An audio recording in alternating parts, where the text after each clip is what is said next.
우리가 원래 지금 2시부터 5시로 예약되어 있는 건데 오전에 늦게 시작하는 관계로 저희가 30분 딜레이가 됐잖아요. 네네. 30분을 딜레이 시킬까요? 그냥 5시에 끝낼까요? 이사님 마음대로 하시면 그러면은 말씀을 못 드리겠어요. 일단 해보고 분위기 봐서 제 입이 많이 풀리면 5시반까지 갈 거고 제 입이 덜 풀리면 5시까지 갈 거고 해볼게요.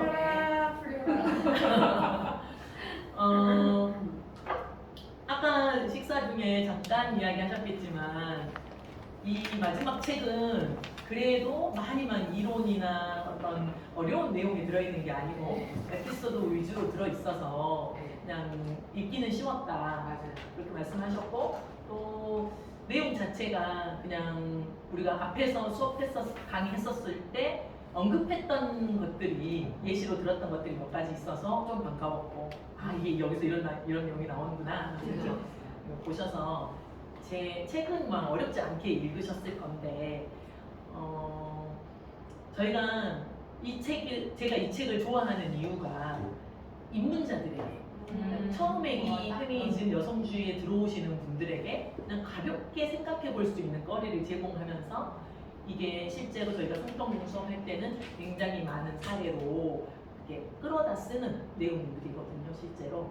그래서 이제 많이 이야기하기가 좋고 저희가 작년에도 서울시 공모사업 가만사성이라고 부부 양성평등에 대해서 강의했었었는데 그때 이제 부부들에게 이 책을 공모사업으로 기금으로 다 한 권씩 선물하면서 생각해 보시라 하면서 이제 이 책을 들었던 적이 있었는데요.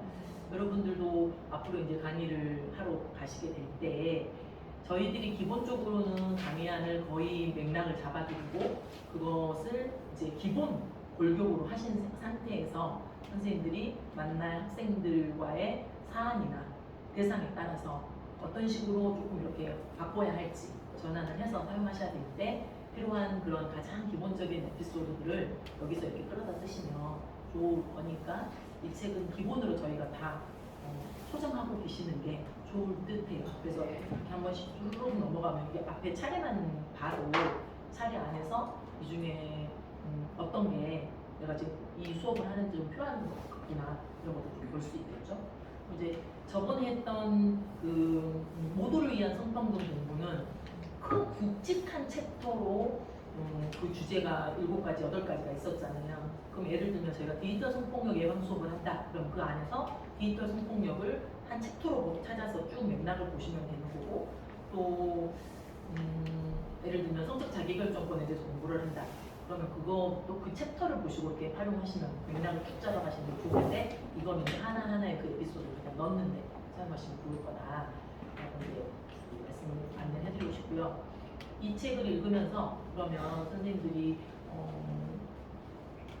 저희가 그 앞에 기존에 했던 강의에서 나왔던 에피소드도 반가웠겠지만 실제로 여러분이 이걸 읽으면서 전 이 이야기 참 참신하고 새로웠다. 좀 기억이 남더라 하는 그런 혹시 그런 이야기가 하나씩 있으실까요? 저는 아름다운 삭발이요 40페이지. 아름다운 삭발. 그죠? 감동적이었어요. 감동이라고 플래그를 달았어요. 그런 이제 이게 자기의 이렇게 마음에 가는 이야기들이 있는 거잖아요. 그러니까 그런 친구들에 대해서 서로 공감할 수 있는 그런 인연들이 길러주고 그런 걸 통해서 아름다운 정말 감동이 오는 거잖아요. 저는 먼저 말씀드리자면 저는 그 화폐 선정하는 이야기, 화폐 선정하는 이야기 되게 그거 강하게 좀 뭔가 저희들이 피가 다 약간 그 열사의 피가 흐르는 유관순 열사의 피가 흐르는 그런 시대적으로도 딱딱딱딱 주요 그런 느낌이어서 되게 좋았고 그거를 이제 저는 이렇게 들어가면서 이게 항상 여기서 제시되는 이야기를 우리는 처음 지금 접하시니까 여기 선에서 이거 되게 감동적이다. 이거 내가 생각해보지 못했던 이야기를 하시는구나. 이렇게 느끼는데 거기서 한 발자국 더 들어가면 이야기되는 이제 우리가 공부를 계속 하다 보면 더 들어가는 그 다음 포인트가 뭐냐면 이건 소개예요. 도입인 거죠. 이야기를 쉽게 이야기 보따리를 푸는 처음에 말문이라면 이 다음 깊이에 들어가면 맥락은 그만큼 우리가 남성 중심에 기반된 지식을 습득하고 있었기 때문에 여성 위인들을 우리가 배워본 적이 없는 거예요. 그런 여성 위인들이 나타날 수도 없는 사회 구조 여건이와 그래도 있다면 그 여성 위인들 우리가 배울 만한 어떤 우리의 롤 모델이 될 만한 그런 분들에 대해서 교과서에 우리가 지식의 어떤 커리큘럼 안에 전혀 없었던 거예요. 그래서 우리가 스스로 그럼 여성을 학회에다 넣으려면 누굴 넣으면 좋을까? 우리나라 사람들 선동여왕 너무 오래된 것 같고 좀 거리가 멀어 보이는데 머릿속에 떠오르는 사람이 뭐예요? 유관순 올랐었어요.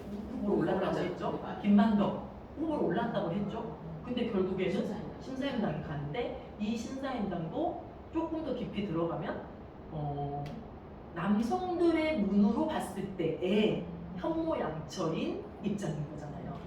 실제로는 이 신사임당보다는 허난설원이 훨씬 더 당대에 뛰어난 문인이었고 좀 미인 방명이라고 너무 젊은 나이에 생을 마감해서 그것들이 더 많이 발굴되지 기록이 나오지 않았지 그런 이야기들이 계속 이어지잖아요.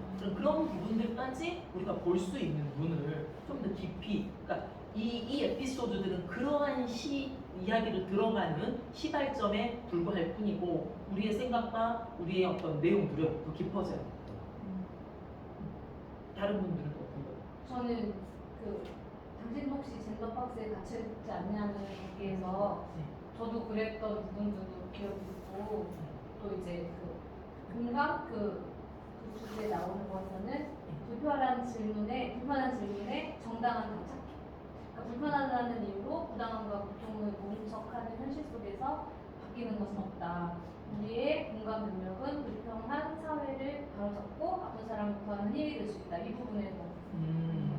오늘 수업해야 될 마지막 주제를 벌써 써머리에 책을 다 만들면 되지. 감동하게.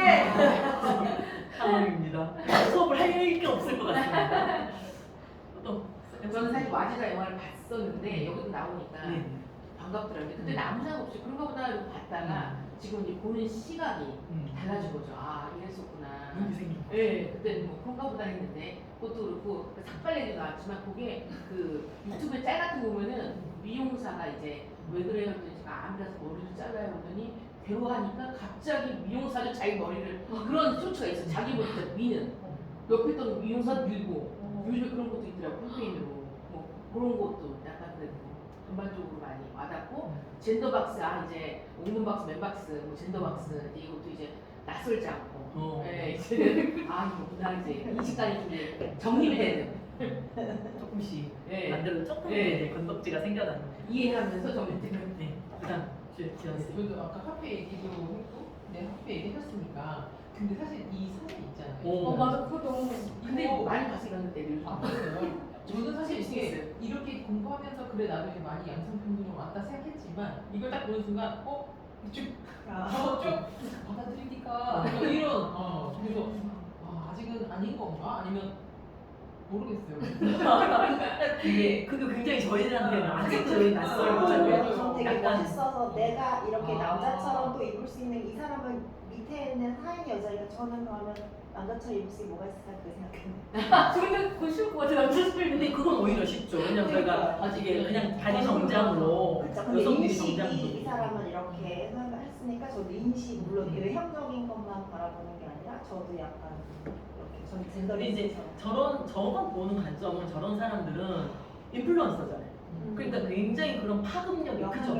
그러니까 영향력이 있으니까 잔잔한 호수에 돌을 던짐으로써 그 파문을 영향력을 줄 수 있는 그걸 노리는 거죠. 그래서 그거를 퍼포먼스처럼 할 수 있는 거죠. 그거 다들 아직은 불편하시죠? 그쵸. 전반적으로 저는 어색해. 아니 우리 김원주도 옛날에 심할거 나왔어요. 가수? 얼마 전에 박진영 JYP가 그쵸? 시상식 때 저렇게 하고 나타났어요. 박진영이랑 샘 스미스 흉내했어요. 근데 이제 어떤 의도로 그쵸. 그 사람이 그렇게 했는지는 저희는 모르지만 요거랑 다른 그게 적의 의식이 있어서 이 문제를 던지겠다고 돌을 던진 사람과 그렇죠. 그냥 자기도 한번 이목을 끌어올려고 퍼포먼스로 따라한 사람과 그 속의 내면을 알 수 없지만 제가 보기엔 JYP가 그런 페미니즘적인 사상을 가지고 그냥 섹스 그걸 섹스. 던졌을 거다라고 저는 느껴지진 않아요. 비슷하게. 비슷한 거를 따라해서 이목을 끄는 네. 물론 이게 제 느낌이에요. 맞아요. 그분과 직접 대해보진 않았지만 좀 그런 느낌들 우리가 좀 느껴지잖아요. 그 사람의 행보를 보면. 네. 그러니까 이 책이 그런 걸로 여러분에게 여러 가지 감동들을 주고 할 수 있었던 것이 여러분이 지금까지 쭉 수업을 그래도 한 달, 두 달을 해오시면서 보니까 이게 느껴지지. 감동이 오고 공감이 좀 가지. 그러지 않고 아이 그래도 아직 이건 아니지 않아? 이거 그래도 우리 뭔가 사회에 이런 느낌들을 좀 일반 사람들이 교육 없이 이걸 들으면 그렇게 볼 수 있다라는 위험이 있죠. 근데 이제 저희가 마지막 수업에 학교 현장과 성평등 교육이라는 이 주제를 넣은 이유가 선생님들이 앞으로 강사로서 실제로 가게 될 현장은 대부분 학교 현장이기 때문에 이 학교의 10대들이 어떤 젠더 갈등을 가지고 있고 실제 성교육은 어떤 식으로 이루어지고 있는지, 그렇다면 우리는 어떤 자질을 갖추고 어떠한 마인드를 가지고 그 10대들을 접해야 될 것인지 이것에 대해서 이제 오늘은 집중적으로 이야기를 할 거거든요.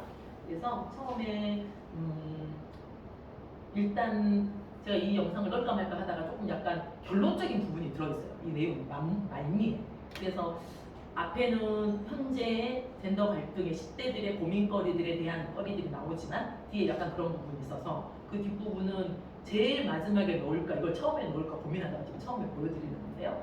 요즘 10대들이 학교 그 청소년들 보통 우리는 지금 현재는 저희가 앞으로 아직은 초등학생들과 더 많이 처음에 접할 거예요. 근데 이제 중고등학생들이 어떤 식으로 생각하고 있는지 그 부분을 그래도 알고 접해야 이 초등학생들이 결국에는 몇 년 후에 바로 2, 3년 후에는 중고등학생들이 될 거니까 그것을 미리 감안하시고 우리가 생각해볼 여지를 가지고 수업을 접근하는 것이 좋으니까 이 부분에 대해서 이제 한번 보겠습니다. 이제 너희는 나중에 결혼을 안 해서 애를 안 가지면 여자의 가치가 없나? 남자 카리스마 여자 카리스마 아니고 남자들은 화장실이나 교실에서 네, 남녀 모두 내가 더 불평등한 대우를 받는다고 답한 조사 결과가 나오기도 했는데요. 10대들은 어떤 걸 성차별이라고 생각하는지, 또 그럼 학교에서는 어떤 걸 더 해주길 바라는지 부수뉴스 정재우 기자가 청소년들과 선생님들의 이야기를 들어봤습니다. 한 조사에 따르면 19세에서 24세 여성의 77%는 한국 사회가 여성에게 더 불평등하다고 생각했고 남성의 54.1%는 남성에게 더 불평등하다고 했습니다. 서로 더 불리하다고 여긴다는 건데 이처럼 뜨거운 감자가 된 젠더 갈등 10대들은 어떻게 생각할까요? 평균 연령 16.4세의 청소년 50명에게 물었습니다. 여자는 약간 좀 존중해주고 약간 좀 착하게 해주고 남자라고 약간 좀 더 힘줘서 말하고 힘줘서 대하고 할머니가 그러는데요. 너무 많이 남자같이 굴면 안 되세요. 그리고 바지를 너무 많이 입으면 안 되고 치마도 조금씩 더 입어야 된대요. 남자를 표현하고 싶어요. 근데 여자 학생들한테는 보통 가벼운 걸 이렇게 시킨다거나 저희도 그 정도는 할 수 있는데 이 정도는 아닌데 인터넷 같은 거 보면은 그런 거 많이 뜨지 않을까? 인터넷에서 많이 좋더라고요. 저희는 인터넷 좀 많이 그거를 잘 해주시면 좋은 것 같아요. 대부분 다 해주지 않은 경우가 별로 해질성이 없어요. 네. 그리고 그렇게 중요한 내용을 하시지 않고 그냥 이렇게 생각해봐요. 청소년들은 성차별을 느낀다고 말하지만 제대로 교육을 받거나 대화하고 있다고는 생각하지 않았습니다. 학교 선생님들과 함께 인터뷰 영상을 봤습니다. 여학생이라고 해서 꼭 가벼운 거 그게 하고 그 정도는 그렇게 될 수 있는데 그런 것들이 여학생을 불편하게 했다는 말이 많이 많습니다. 남자애들은 금방 툭툭 털고 그러니까 이제 아주 후대기 혼내줘도 되는데 여학생들 아주 골치 아파 뭐 이런 식으로 이제 하는 얘기들 그런 걸 학생들도 당연히 느끼는구나. 학교에서 성평등을 말하기 어려운 분위기도 있다고 했습니다. 마지막 남자아이까지 빠져나가서 질문이 쏟아지기 시작합니다. 질문을 할 수가 없었다. 왜냐면 내가 여기서 뭔가 궁금한 걸 질문하면 빼밀라고 지켜버리고. 온라인에서 주로 정보를 접하는 청소년들, 학교는 어떻게 해야 할까? 잘못된 폭력, 그리고 어떤 편견, 약자에 대한 혐오 이런 것들을 사실은 가장 먼저 끄집어내서 가장 먼저 이제 화두를 던지고 학생들하고 얘기를 하는 그런 역할이 있다는 것을 사실은 학생들이 한 인터뷰를 통해서 조금 일상 속에서 끊임없이 당연한 것에 질문을 던질 수 있고 질문 던졌을 때 안전하고 학교는 그리고 우리 어른들은 그게 뭐가 중요하지? 그걸 또 누가 열심히 가르칠 필요가 있나? 라는 인식을 풍부하진 않을까.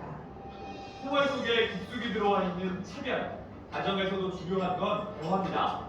이분법적 생각을 많이 해요. 본인의 생각이 굉장히 옳다고 생각하면 반대되는 생각에 대해서 약간 폄하하는 이때 아이들하고는 늘 의논을 하셔야 돼요. 인간이 앞으로 미래에 다른 사람과 함께 그래도 좀 건강하고 평화롭게 잘 살아가려면 특히 이런 교육이 더 중요하다고 보고요. 이게 영어 단어나 수학 문제보다 더 중요하지 않을까요? 영어 단어나 수학 문제보다 더 중요한 거 맞죠? 네. 그런데 우리가 한 번도 이런 성교육을 제대로 배워본 적이 없잖아요.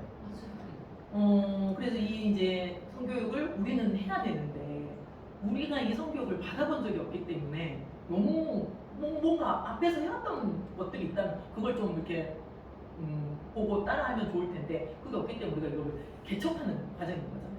그러면 실제로 학교에 일어나는 그런 성교육은 실제로 어떻게 일어나고 있는지 이제 오늘 두 개의 큰 주제로 나눠서 학교에서 성평등을 가르치는 그런 학교를 우리는 꿈꿔야 되는데 학교에서 성평등을 해야 되는 이유, 그다음에 현실, 그렇다면 성평등한 교사를 위해서 우리는 어떻게 갖춰야 될 것인가. 그런데 이제 그 어떻게라는 것을 두 번째 시간에는 가장 큰 핵심 키워드로 페미니스트 페다고지라는 것에 대해서 집중적으로 이야기를 할 거예요. 모두를 위한 성평등 공부에서도 페미니스트 페다고지에 대한 단어는 언급되어졌기 때문에 들어는 보셨을 거라는 생각이 들어요. 그게 확 내가 읽었나? 있었나? 이런 느낌이 들 수는 있어요. 근데 이제 이것이 우리가 해야 할 학교에서의 성평등과 얼만큼 가장 중요한 기본적인 골자가 되는지 이 말이 입에는 익숙하지 않아도 이 페미니스트 페다고지가 추구하는 바 이것이 우리의 몸 안에는 내면화되어져서 이게 실행되어져야 나 페미니스트 페다고지를 하고 있어 라고 말하지 않아도 그냥 그것이 자동적으로 실험되어지고 있어야지만이 우리가 이제 이 성평등 공부를 해야 할 그리고 그걸 가르쳐야 할 강사로서의 기본 마인드 장착이라고 생각을 하거든요. 그러면 이제 첫 번째 이 성평등을 가르치는 학교 이 안에 어떤 문제들이 있는지를 한번 생각해 봐야 될 것 같아요. 이제 이 수업에서는 여러분과 많은 이야기를 나눌 거예요. 여러분의 생각을 더 많이 들을 거거든요. 그러니까 좀 대답을 많이 하시고 적극적으로 본인의 사례와 경험들을 이야기해 주시면 좋을 것 같아요. 너무 당연하게 생각했던 건데 학교 안에 숨겨진 성차별 제가 원하는 이 답을 찾으셔야 돼요. 자, 학교 안에 너무 당연하게 생각했는데 학교 안에 들어있었던 성차별이 있었어요. 운동장. 맞아요. 그것도 있어요. 또 여고, 양고, 명칭. 또 화장실 개수? 그런 것도 있고 또 교복. 또 근데 요 답이 나오는데 요가 다 나오고 있지만 이 답이 나오네요. 힌트. 힌트. 네 글자. 치읓으로 시작해요. 취업 시간. 차별. 아니요. 비읍, 히읗. 아니 비읍, 히읗. 시옷, 비읍, 히읗. 이제 그렇게 안 해요.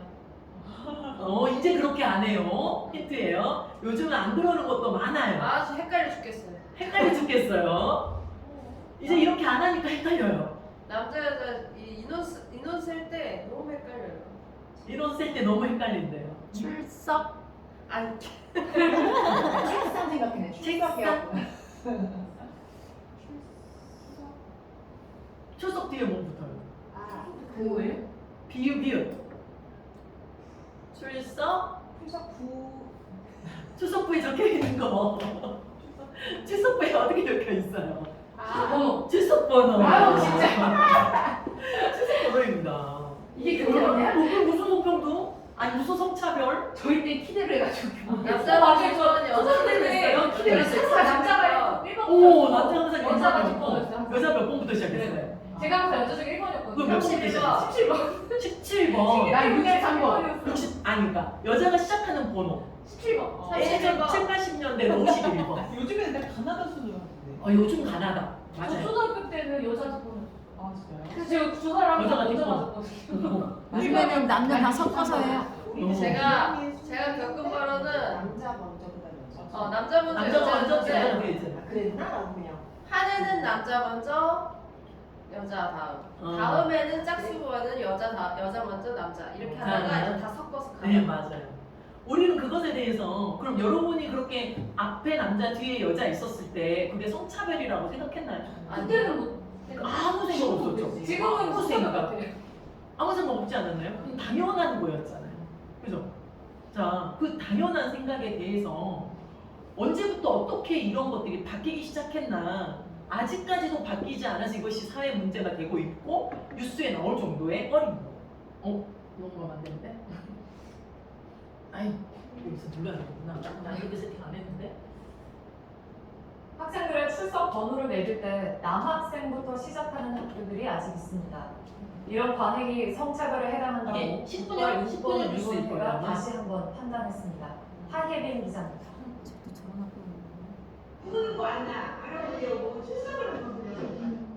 이 학교는 올해 초부터 출석을 부르는 방식을 바꿨습니다.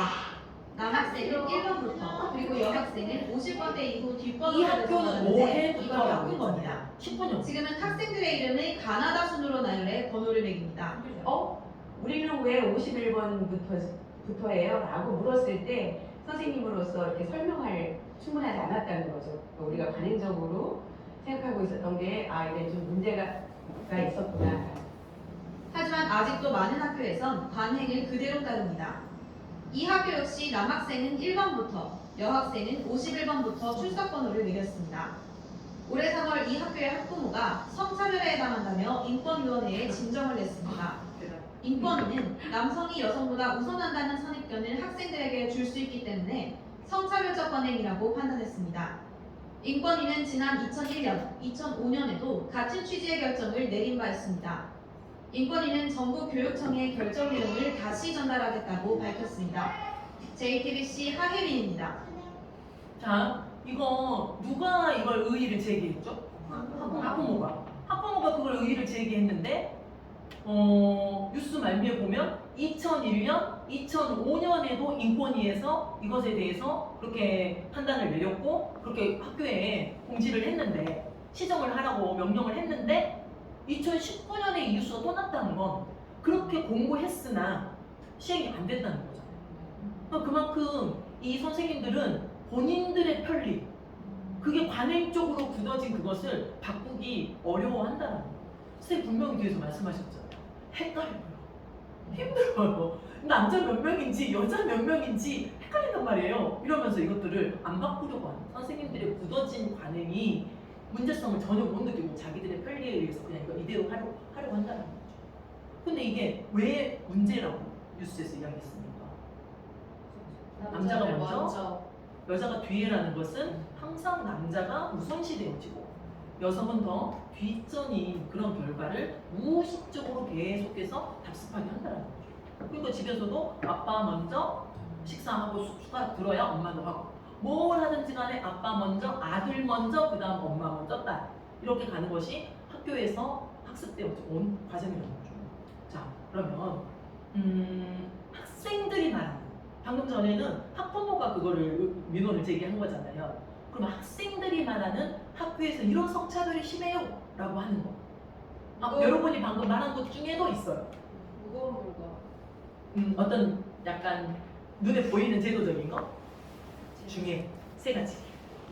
청소도 어려운 거 시키고 남자들. 제도적인 거. 군대. 아니 학교에서 이루어지는 성차별. 초등학생들 군대 남자는 앞에 첫 번째 뉴스에서 하나 나왔죠. 탈의실 문제 맞아요. 운동장은 여기에 답에는 없어요. 그건 좀 순위가 뒤에요. 1, 2, 3번 순위예요. 아까 이야기했던 것 중에 두 글자 기억. 화장실. 교복. 탈의실, 또 하나. 식당에서 봐. 오, 급식. 양, 이게 이게 양, 이상해요. 양. 급식에 양도 문제인데 급식에 순서도 문제. 아, 이렇게 교복, 탈의실, 급식에 대해서 학생들이 이게 1순위, 2순위, 3순위인데 가장 이게 성차별이 심하다고 이야기를 해요. 탈의실은 아까 문제에서 나왔죠, 뉴스에서. 급식은 방금 여러분이 말한 것처럼 양 그리고 순서 남자애들이 먼저 먹고 그 다음에 이제 여자애들이 먹어요. 그러면 기다려야 되잖아요, 여자애들이. 배고플 수도 있고 양이 떨어지기도 하고 음식이 떨어지기도 하고. 근데 그 이유가 뭔지 알아요? 왜 남자들이 먼저 앞에서 먹는 줄 알아요? 빨리 먹으니까. 빨리 먹으니까. 빨리 먹고 빠진다. 근데 그게 왜 그래야 되냐는 거죠. 그래서 그거를 똑같이 섞어서 뭐 학년별로 하든지 반별로 하든지 이런 식으로 뭔가 다른 방법을 대책을 해줘야 되는데 그것에 대해서 이게 불합리하다라고 이야기를 하는데요. 이 중에 교복에 관한 이야기 여러분이 생각하기에는 왜 이것을 아이들이 제일 심하게 성차별이다라고 이야기를 하는 걸까요? 어떤 부분에서? 치마가 불편하니까. 치마가 불편해서 여자 교복의 기본이 치마고 아예 바지 교복이 없는 데가 있어요. 그런데 이걸 항의를 하니까 그러면 여자 치마를 기본으로 하고 바지를 이제 2차로 해도 된다라고 하는 거예요. 그럼 이것에서는 어떤 문제가 발생해요? 그렇죠. 돈이 이중으로 들죠. 자, 그러니까 이제 여학생들이 거기다 뭘 껴입어요? 추리닝, 체육복 바지를 껴입잖아요. 그러면서 이제 뛰어다니죠. 근데 그러면 또 어디에 걸려요? 생활규칙, 생활규율에 걸리는 거예요. 이런 식으로 계속해서 불편한데 여러분 지금 다 뭐만 이야기해요? 하복만 이야기하죠. 아래 하의만 이야기하죠. 그런데 상의는 한번 생각 안 해보셨어요? 상의. 네. 타이트하니까 어때요? 활동하기 너무 불편하지. 앉아 부분에가 소화하게 하고 소화도 잘 안 되고 또 옷이 이렇게 타이트하니까 많이 못 먹고 항상 그 몸매를 유지해야 된다고 생각하니까 이게 너무 힘든 거죠. 오랫동안 앉아서 공부해야 되고 그러니까 이게 결국은 뭐하고 연결되느냐? 코르셋하고 연결됩니다.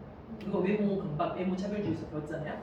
코르셋과 연결되어서 그것을 딱 옥죄에 있는 그 모습으로 딱 이렇게 만들어버리는 그런 불공평한 차별이 있다는 거죠. 이거 실제로 이거를 이제 실험해 본 거예요. 재봤어요. 여자 교복.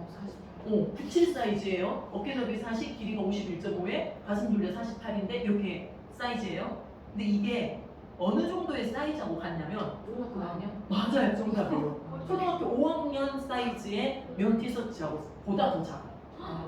봐봐요. 이 어깨 넓이 44.5인데 저건 40, 길이 60, 여기 53.5, 일단 40. 어쩌다 저렇게 됐을까요? 어떻게 20년 이렇게 전에는 됐을까요? 안 그랬는데. 여성의 몸을 여기다 이렇게 구겨 넣은 게 과거에 중국의 전족을 사용했던 거, 코르셋을 사용했던 거와 어떤 차이가 있나요? 이렇게 스스로 자각하고 느껴서 이것에 대해서 항의를 하니까 문제 인식이 생긴 거죠. 이게 없었을 때는 당연하게 생각했던 거예요. 그런데 이걸 이제 항의를 하고 학생들이 스스로 이것에 대해서 계속 학교에 여자 교복 사이즈 이렇게 만들지 않게 다른 다양한 사이즈의 모델을 이렇게 만들어 달라. 우리 남자 교복 아니면 이런 약간 셔츠 형태나 치마 정장 비슷한 세미 정장 느낌이 나잖아요. 그런 형태 아니고 조금 더 편한 생활복 같은 스타일로 해서 만들어진 이런 식의 교복이 이런 식으로 이제 바뀌고 있다는 거예요. 이것도 그렇지만 아주 극소수의 굉장히 의식이 있는 학생들이 뭔가 학생의 구성이 되거나 뭔가 그걸 주도해서 건의를 했었을 때, 강력히 했었을 때 이렇게 바뀌지 아직 이런 경우가 많지는 않아요. 아주 극소수인 거죠. 아직도 일반적으로 여자 교복이 아직도 작고 작고 사람들의 몸을 옥죄고 있다는 것이 학교 안에서 일어나고 있는 성차별, 학생들이 느끼고 있는 거예요. 탈의실 문제도 아주 심각하죠. 탈의실, 여자 탈의실은 그나마 있는데 남자 탈의실은 없어서 그냥 교실에서 갈아입게 하는 거, 이런 것들의 문제. 자, 그래서 이런 성차별이 남성 쪽에 여성에 대해서만 차별인 걸로 이렇게 고착화된다, 그러니까 그 부분에만 있다라고 생각할 수 있지만 탈의실 문제 같은 경우에는 남학생들도 좀 불편할 수 있죠. 근데 여러분이 또 그 외에 말해줬던 운동장이 어떤 부분에서 남자들만 주로 활동적인 운동을 하고 여자들은 그냥 약간 그늘에서 쉬거나 뒷전으로 이렇게 약간 부수적인 역할을 하는 활동을 하는 그런 모습으로 만들어지잖아요. 이게 이제 학교에서 일어나고 있는 성차별인데 이런 성차별들을 가시적인 제도적인 측면에서 있는 거라면 그래도 학생들이 또 누군가가 옆에서 보고 의의를 제기할 수 있는 그런 이제 사회적 분위기가 조금이라도 만들어졌던 거죠. 그런데 아직까지도 보이지 않는 측면에서 우리에게 굉장히 그런 성차별들을 성별 고정관념으로 만들어내는 것들이 굉장히 많다라는 거예요. 그것을 우리는 뭐라고 하느냐, 잠재적 교육과정이라고 해요. 그러니까 명시적 교육과정이라는 건 눈에 보여지는 국어, 과학, 수학, 영어라는 그 교과서에 들어있는 어떤 커리큘럼이 딱 짜여져 있는 것들은 눈에 보여지는 의도된, 아예 의도하고 짜진 내용들의 커리큘럼이잖아요. 근데 그러지 않고 보이지 않는 무의식적인 우리의 측면에 작용하는 것들, 그런 지식이나 행동, 태도, 가치가 이런 것에 영향을 미치는 보이지 않는 그런 전반적인 방식이나 현상을 잠재적 교육과정이라고 하거든요. 그럼 이런 잠재적 교육과정은 어떤 문제점이 있느냐, 이거는 어디에서 찾아봐야 되느냐, 그런 학교 풍토 또는 교사의 태도나 신념 이런 것들이 그 무의식 속에 배어있기 때문에 그렇게 나온다는 거죠. 이 측면을 우리가 살펴봐야 한다는 거예요. 그렇다면 이런 잠재적 교육과정 속에 숨어있는 젠더 문제, 성차별 문제가 어떤 것들이 있는지 한번 짚어볼까요? 자, 예를 들면 방금 전에 거는 학생들이 생각하는, 또 외부에서 본 학부모가 본 그 차별적인 문제인데, 이 학부모가 출석 번호를 성차별적이다라고 이야기했던 것도 이 학부모는 굉장히 성인지 감수성이 뛰어난 사람인 거잖아요. 근데 이 학부모가 어느 날 문득 그게 어느 날 이렇게 성광처럼 퍽 왔을까요? 그러진 않았을 거예요. 이분이 초등학교 1, 2학년 학부모였다면 30대 중후반 정도 됐을 정도의 나이라면, 30대 중후반이면 그래도 2000년대 중후반에 2000년 시작했던 2005년 뭐 이 정도의 시기에서 학생을 이게 대학에서 여성학이나 사회학이나 이런 것들을 배우면서 약간의 젠더 문제와 페미니즘에 접했던 경험이 있었던 분인데, 자기가 학부모가 되다 보니까 이 학교 이제 직접 학부모가 딱 됐다 게 이 문제가 아직도 있네 하고 이제 그것을 예전에 들었던 풍문으로 들었던 어떤 내용을 제가 실제 현실에서 접하게 되니까 그것이 딱 깨어나가지고 의의를 제기했을 수 있다는 거죠. 아니면 애초에 이 사람이 페미니스트일 수도 있고 성병도 활동가였을 수도 있어요. 근데 그동안에 생각하지 않고 있다가 막상 학부모가 되니까 눈에 더 딱 보였던 것일 수 있는 거잖아요. 그러면 이런 잠재적 교육 과정이 우리가 이렇게 제도적인 거여서 눈에 보이는 규율이어서 이렇게 고쳐야 합니다 라고 할 수 있는 그런 거리들을 말로 할 수 있다면, 말로 할 수 없는 미묘한 것들, 그런 것들에는 잠재적 교육과정으로 보이지 않지만 의도하지 않았지만 그렇게 영향을 미칠 수 있는 것들이 어떤 게 있을까, 아주 중요한 핵심적인 것들만 제가 몇 가지 골라왔거든요. 그 중에 첫 번째가 스쿨미투예요. 스쿨미투는 학교 교과가 적혀 있는 게 아니잖아요. 그런데 교사들의 말과 행동에 의해서 자행되어지고 그걸로 인해서 아이들은 폭력적인 고통을 당하고 있는 거죠. 그래서 그것이 스쿨미투라는 방법으로 나온 거잖아요. 그 다음에는 교사들의 무의식적인 발언. 교사들이 아까 앞에서 뭐라고 했어요? 이건 남학생이니까 네가 들어. 이건 네가 들어. 남학생은 그거 들지 마. 이렇게 한다고 하거나, 좀 뒤에 더 자세히 이야기할게요. 교과서 사파. 이게 교과서에 어떤 그림이 그려져 있는 거. 그 다음에는 교훈이나 교과. 그 다음에는 또래들의 대화. 이런 것들은 학교 정규 과정에 있지 않아요. 그런데 그 안에 학교라는 그 시스템 안에 다 숨겨져 있는, 잠재되어 있다는 거죠. 그런데 이것들이 훨씬 더 많은 영향을 미쳐요. 학생들이 가치관을 형성하는데. 자, 그래서 이것들이 하나씩 더 살펴볼 건데요. 첫 번째 스쿨미투. 이 미투가 일어난 게 최초에 우리나라에서는 누구에 의해서죠? 서지영 검사. 들어보셨죠? 이 서지현 검사는 그래도 학력이 있었고 사회적 지위가 있었던 사람이라 그나마 이게 주목을 받을 수 있어. 그리고 거기에 이게 불씨를 딱 당기니까 거기에 딱 기름을 부은 사람이 안희정 충남도지사의 비서였던 김지은 씨. 그게 확 불을 지폈죠. 그러니까 그로 인해서 이 미투 운동이 정말 다양한 분야에 뭐 학계, 그다음에 정치계, 문단, 예술계, 충무로의 강독파 배우들의 남자 배우, 여자 배우 사이에 어마어마한 많은 분야에 생각하지도 못했던 분야에 많은 것들이 다 드러났어요. 우리가 그 고은 시인 들어봤죠. 그 고은 시인이 이 문단계에서는 미투의 최고봉이었어요. 그래가지고 이 고은 시인의 기념관이 있던 지역에서 이제 그 관광 사업이나 이렇게 자기 그 지역의 이미지를 위해서 이 고은 시인이 잠깐 머물러서 창작 활동을 했던 그런 지역에서도 생각도 아니야. 무슨 엄청 관련 있는 것도 아니야. 조금이라도 꼬투리만 있으면 거기에 기념관을 지어가지고 사람들 끌어들이는 거예요. 그런데 이제 이 미투 사건이 일어난 후에 어떻게 됐어요? 그거 옮겨. 그 철거해요. 이런 정도까지 문제가 일어났다. 아주 심각한 그런 사람이었는데 이게 이제 어디로 간 거죠? 학교로 간 거죠. 이 학교에서 이런 스쿨 미투가 일어날 수 있었을까요? 그냥 아무것도 없이라면? 이런 사회적인 이게 발판이 없었다면 스쿨 미투는 감히 상상도 할 수 없었던 거죠. 교수들이 대학원생들 논문 쓰게 하고 박사과정 이런 거 이렇게 해줄 때도 어마어마한 미투 사건이 일어났거든요. 성폭행, 성적인 희롱 사건들이. 근데 그 권력에 그 어떤 칼자루를 쥐고 있으니까 감히 우리가 대항하지 못하고 그냥 따라하거나 아니면 에이 더러워 하면서 그냥 나 몰라라 그걸 그냥 던져버리고 나서 확인을 못하고 더 이렇게 사회적 지위로 올라가지 못하고 하는 그런 일들이 일어났잖아요. 이 스쿨미투 문제는 정말 말로 할 수 없는 어마어마한 폭행과 폭력과 그런 어마어마한 그런 일들이 일어났죠. 학생들이. 여러분은 그런 경험이 없나요? 스쿨미투 당했다죠. 곰곰이 생각해보면 이것도 스쿨미투였다라고 할 만한 게 있을 거예요. 있어요. 네, 그런 거 있잖아요. 변태 선생님이라는 소문형 내가 당했다기보다 그런 거 있잖아요.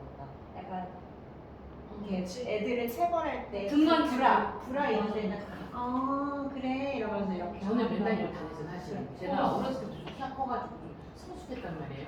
맨날 엉덩이 만지고 저는 특히 엉덩이를 그때는 몰라서 지금 생각하니까 그게 다 성희롱이었어. 맞아요. 그때는 몰랐죠. 그때는 왜 그때는 몰랐어요? 선생님이나 예뻐하는 줄 알았어요. 그때는 성희롱이라는 단어가 그렇지. 인식을 할 언어를 만들어냈다는 게 어마어마한 거.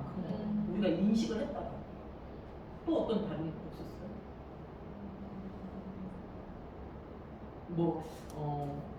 저도 직접적으로 심하게 저도 이제 체육 선생님이 이렇게 초등학교 때는 가슴이 나오지 않는데 이 젖꼭지를 삐트는 그런 선생님도 있었고 배꼽을 삐트는 선생님도 있었어요. 와.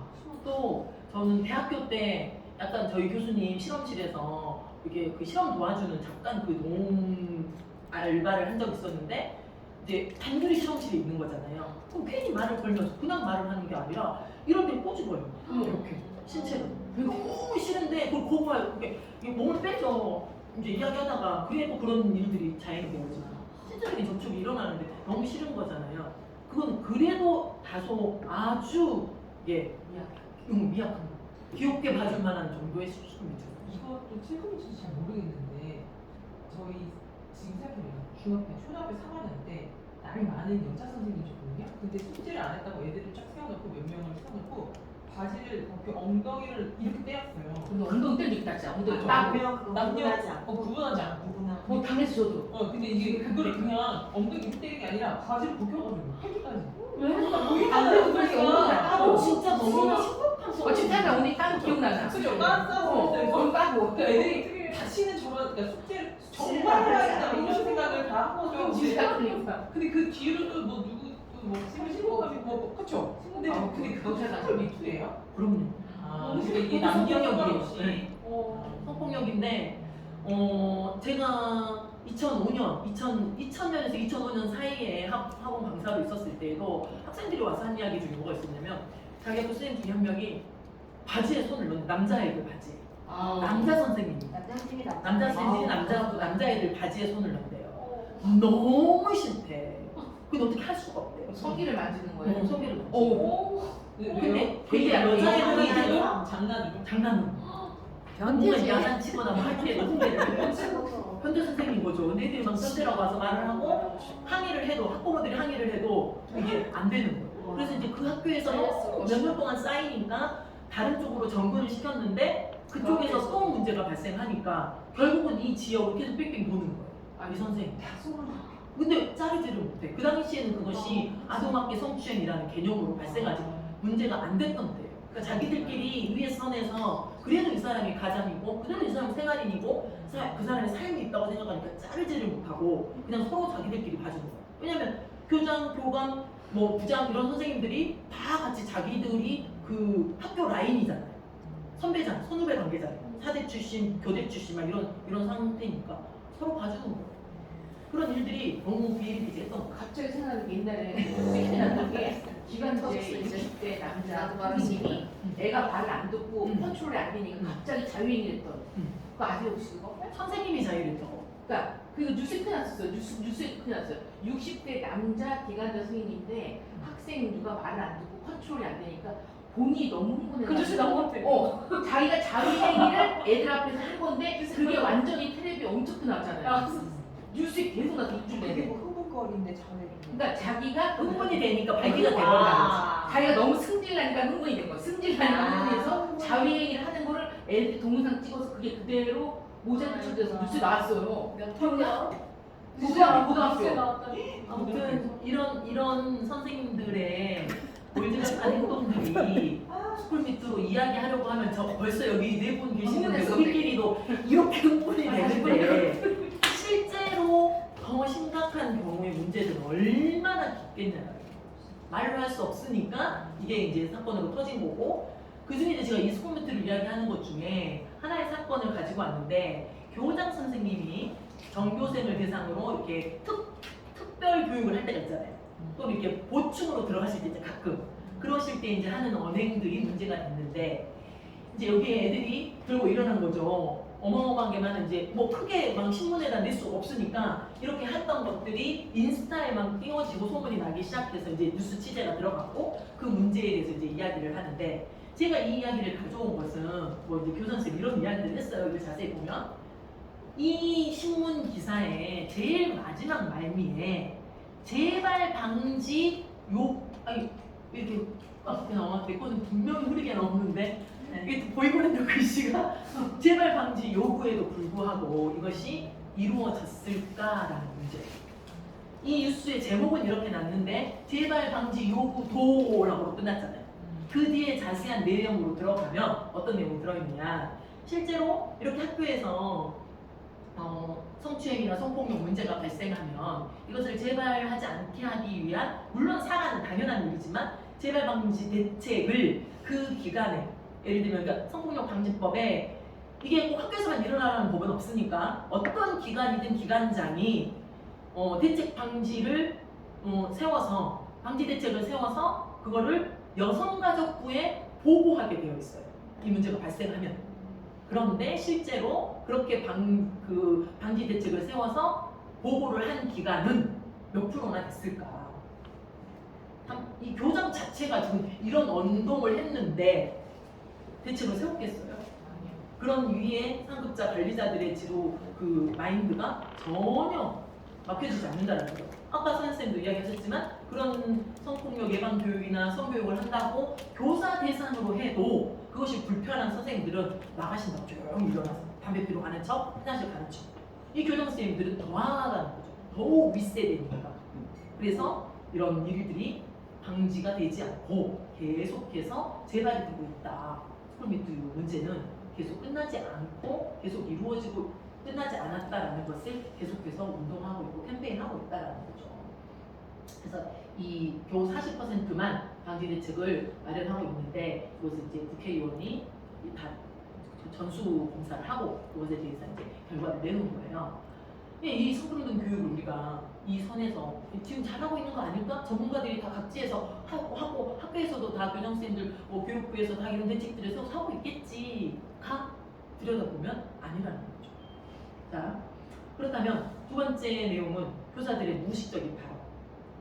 교사들의 그 무의식적인 발언이 말로 행동으로 하는 거 외에도 말로 하는 가벼운 말들인데 우리가 너무나 당연하게 들었던 이야기. 어떤 게 있을까요? 여자는 예뻐야 시집에 공부 못해도 결혼만 잘하면 된다. 예뻐서 결혼만 잘하면 된다. 공부 못해도. 지금 공부하면 와이프 외모가 바뀐다. 남자들한테 하는 이야기죠. 이런 이야기들 뭐 남자는 울면 안 돼, 남자는 씩씩해야 돼, 야 남자가 쪼잔하고 왜 그래, 너 좀 네가 좀 봐줘라. 여자들한테는 야 여자가 조신해야지, 뛰지 마. 뭐 하여튼 그 성별 고정관념에서 배웠던 그 모든 이야기들을 학교에서 똑같이 답습한다는 거죠. 자, 그래서 결국에는 그런 내용들이 어디에까지 가느냐, 생활지도하는 차원에까지. 생활지도 할 때도 가장 많이 생활지도하는 부분이 교복이나 외모에 대해서 하는데 남자들에 대해서 훨씬 더 너그러워요. 규제를 널 안 한다. 여학생들에 대해서는 그 규제가 굉장히 심하다라고 해서 이 생활지도가 성차별적이다라고 대답한 친구들이 10%. 그렇죠. 그다음은 학생이 한 거예요. 그렇죠. 학생이 한 거죠. 네. 학생들한테 중고생 기준으로 사례를 자, 그 다음에 또 어디까지도 그러면 이 무의식적인 발언이 들어있느냐, 교사들의 생각 속에. 진로 교육을 하는데 진로 교육 체험 현장처럼 부스를 만든 거예요. 학교에서. 그런 이제 실험 학교에서 실제로 그런 현장 체험 학습처럼 이렇게 하잖아요. 근데 그거를 초빙을 한 거죠. 그런 기간. 그래가지고 학교 뭐 강당이나 이런 데다가 이런 부스를 만드는데 남자 학교에 간호사 직업을 소개하는 부스를 만든 거예요. 그랬더니 이런 이야기를 한 거예요. 남자 직업 체험에 간호사를 왜 배치해? 왜 남자를 간호사를 배치하면 어떡해? 다른 거 배치해줘. 이렇게 말을 한 거죠. 뭐 네일 아트 이런 거 하려고 하니까 남자가 무슨 네일 아트야. 간호사가 스스로 먼저 그렇게 말한다. 이게 정규 교육 과정에 있는 게 아니라 일상에 그렇게 무의식적으로 모든 것들이 발생한다는 거죠. 그래서 뭐 우리가 또 이걸 토로하자면 또 한도 끝도 없이 나오는데 어마무시한 많은 무의식적인 발언들을 한다는 거죠. 그 다음에는 교과서 사파. 어때요? 여러분이 생각나는 뭐 이렇게 딱 느끼는 느낌. 어떤 교과서 영향을 줬어요? 철수야 여기? 남자는 싫어하고 여자는 옆에 있고. 주도적인 역할을 하는 건 남자고, 네. 부수적인 역할을 하는 거, 보조적인 역할을 하는 건 여자고. 엄마가 요리하고. 엄마가 요리하고. 아빠는 신문 보고. 아빠는 신문 보고. 가족들은 다 이렇게 식탁에 앉아 있고. 뭐, 예, 잘 찍으셨어요. 첫 번째는 이런 시험지를 입수했는데 초등학교 2학년. 초등학교 2학년 시험지거든요. 이거 언제 쪽이에요? 몇 년? 언제 쪽 오래된 거 아니에요. 진짜? 이게 말도 안 돼. 19년인가 이 정도에 초등학교 1학년 시험지예요. 2학년이었던가? 답이 뭐예요? 2번인데가 틀렸나 봐요. 잘했네. 자, 답이 2번인가요? 6번으로 하잖아요. 답이 2번이에요? 모범 답안이 나야? 답 없음이 문제 잘못 냈으니 모두다. 그렇죠. 정답은 모두다예요. 누구나. 근데 여러분은 2번을 생각하시잖아요. 우리에게도 무엇을 있다. 아직 다 끼어지지 않은 아니 거죠. 그러면 정답이 모두다라고요? 아니 그럼 우리가 원하는 이상적인 우리가 원하는 정답. 답은 2번일 거 아니에요. 그렇죠. 여기서 원하는 답은 2번이죠. 이제 봐봐요. 주로 누가 하는가였기 때문에 2번입니다. 맞아요. 출제자의 의도에서 거기서 빠져나가는 방법은 주로라고 했잖아요. 주로 이렇게 해가지고 빠져나가요. 자, 저희 집은 주로 제가 합니다. 딸이 한다고. 아무리 한다면 또 달라질 수 있는 주로라는 것을 왜 일반화시키냐는 거죠. 일반화의 공유. 그죠? 자, 이런 문제들이 실제로 학교에서 일어나고 있는데 말씀하신 그 사파, 엄마가 요리하는 거, 가족들은 편안히 앉아있는 거, 남자는 운동을 하고 여자는 발레를 하는 모습으로 그려지는 거. 이것들에 대해 이제 뭐 일부만 지금 보여드리는 거고 기타 등등 많이 있겠죠. 이것을 어쨌든 그러한 비판적인 시각으로 바라보고 문제를 제기하니까 이것이 조금씩 바뀌어는 가고 있다는 거죠.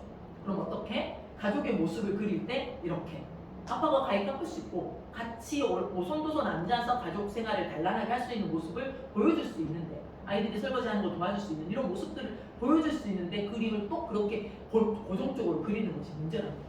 그러면 이것도 남자 피겨 스케이트의 피겨스케이트도 약간 더 몸의 발레 우아함을 나타내는 거고 여학생이 태권도를 하는 모습을 그려낸다면 이게 무의식적으로 이렇게 바람비에 어쩌듯이 스며들어가는 거고 콩나물 시루에 물 주듯이 점점 우리에게 들어갈 수 있다는 거죠. 그러면 교훈이나 교과 들어보셨죠? 이 이야기에 대해서 교훈이나 교과 어때요? 여고 슬기롭게 뭐더라? 지혜롭게 슬기롭게 뭐지? 지혜로워라, 아름다워라, 향기로워라, 꽃 같은 우리 뭐 이런 말들 많이 들어가잖아요. 교과에 교훈이로 보면 이런 양성평등 시대에 뒤떨어진 교과 한번 제가 크게 한다고 했는데 정숙한 어진 꽃이 향기 머금 꽃, 정수, 향기, 꽃, 참되고 아름답게 피어났으니. 근데 남학생 교과에는 과연 그럴까요?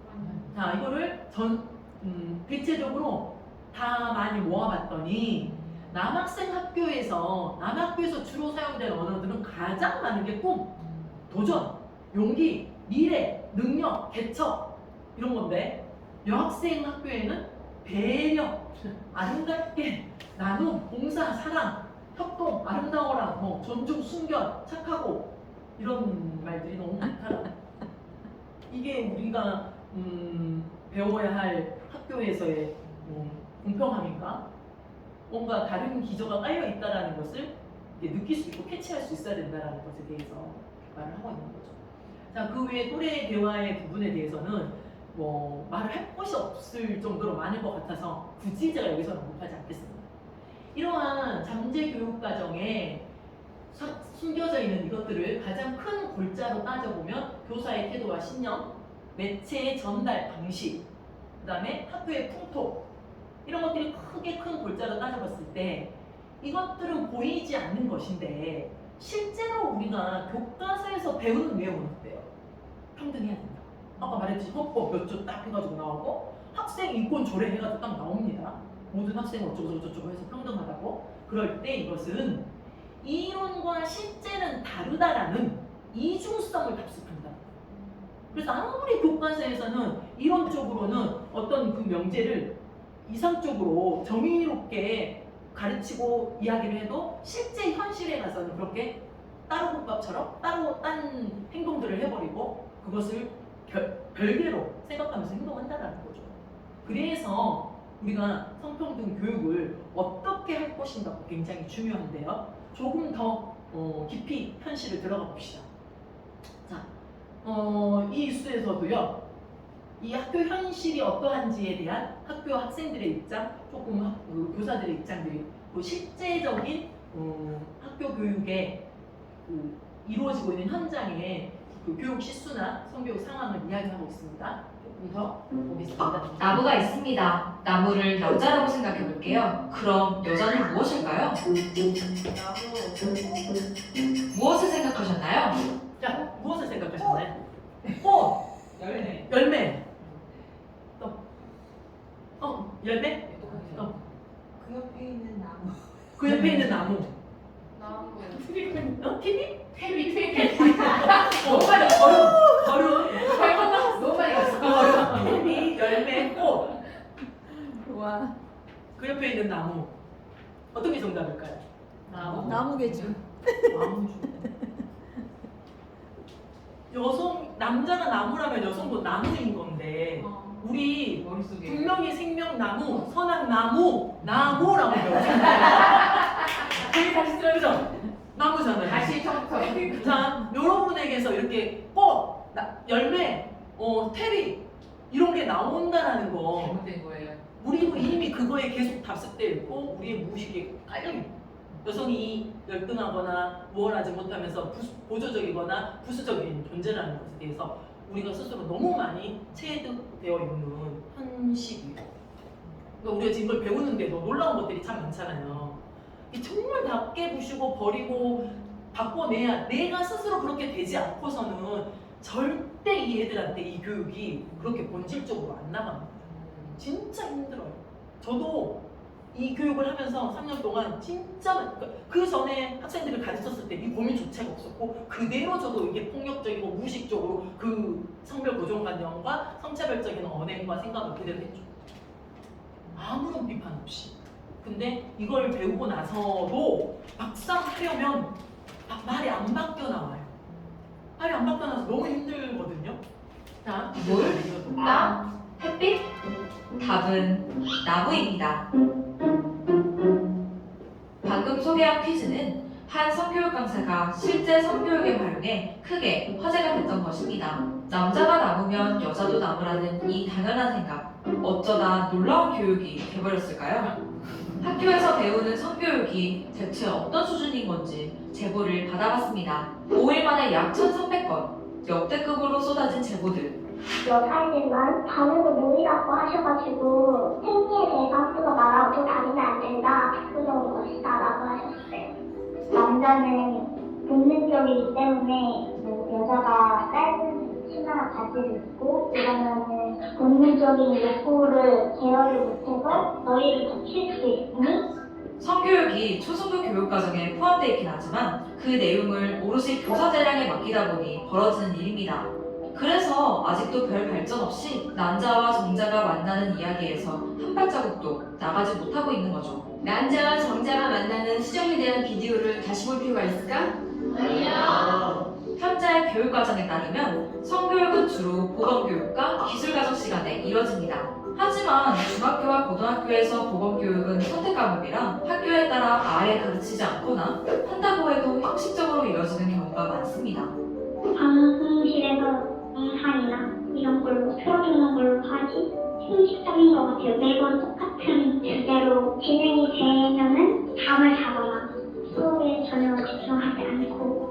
교육부가 제시한 고등학교 교육과정을 보면 기술과정 교과의 경우 성을 가족을 만들려는 임신과 출산의 한 요소 정도로 설명합니다. 뿐만 아니라 교사 대상 성교육 역시 형식적인 경우가 대부분입니다. 일부 교사들의 잘못된 성교육을 관리 감독할 제도도 마땅치 않습니다.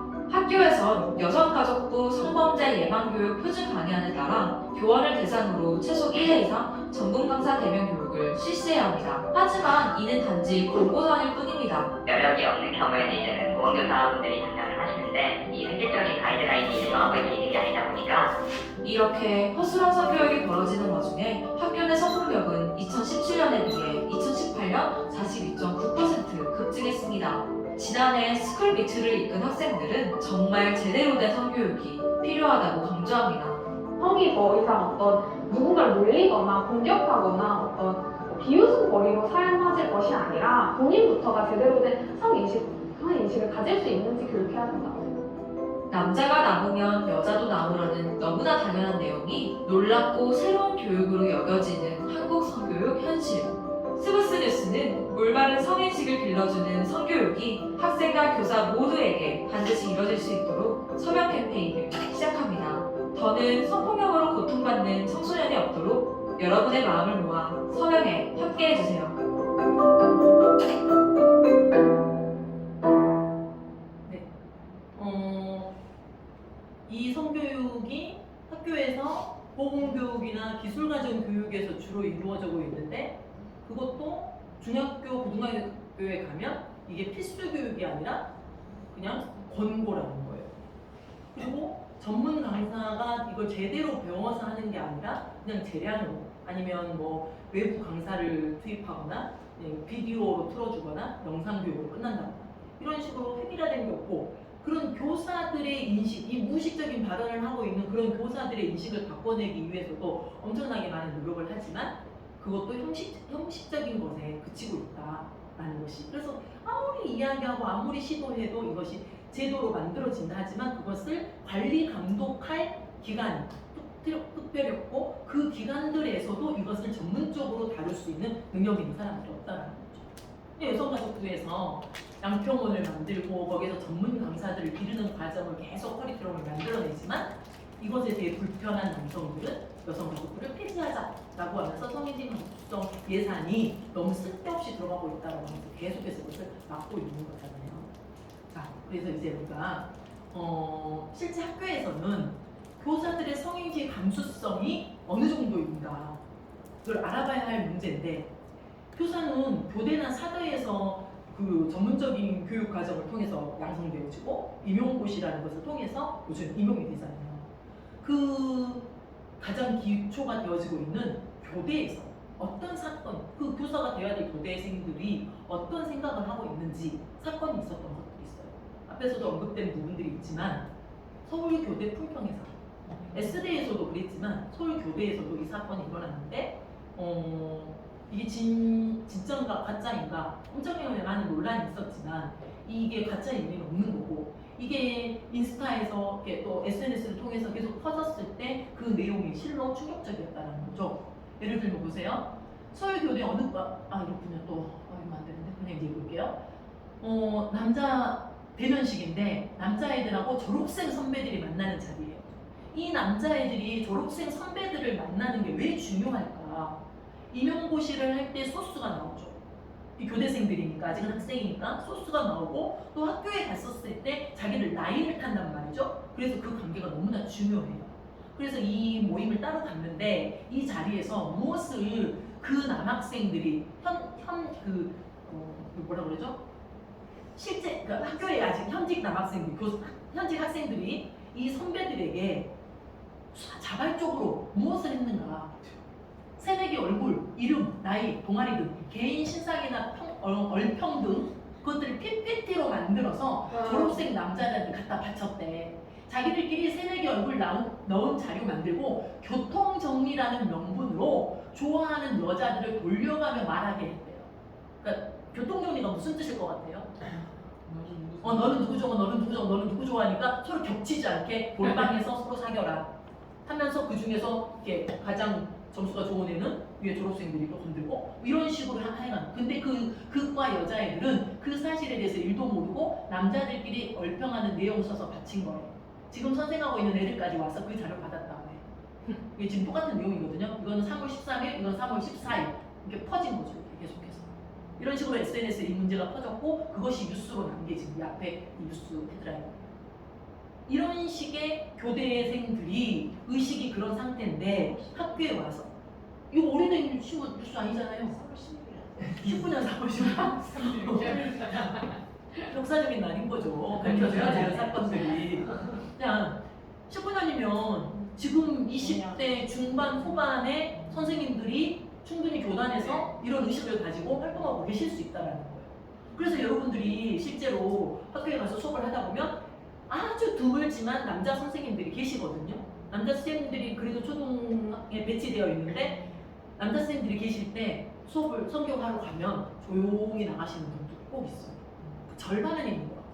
아니 제가 들어갔던 경우에는 절반도 안 됐, 그러니까 남아 계신 분이 절반도 안 됐던 거예요. 불편해서 다 나갔어요. 원래 임장을 하셔야 되거든요. 담임선생님이. 근데 그렇게 나가시거든요. 불편하다니까. 나가지 마시면서 없잖아요. 저희가 그렇게 했다가 저희들이 이렇게 만들고 있어요. 점수를 요구하는 저희가 그런 분위기. 자, 그러면 유경기야 이래요. 지금 프로그램이 두 개가 달라서 그런 것 같아요. 자, 이런 교사들의 성인지 감수성을 높여야 되잖아요. 그럼 높이려면 어디서부터 다시 시작해야 되겠어요?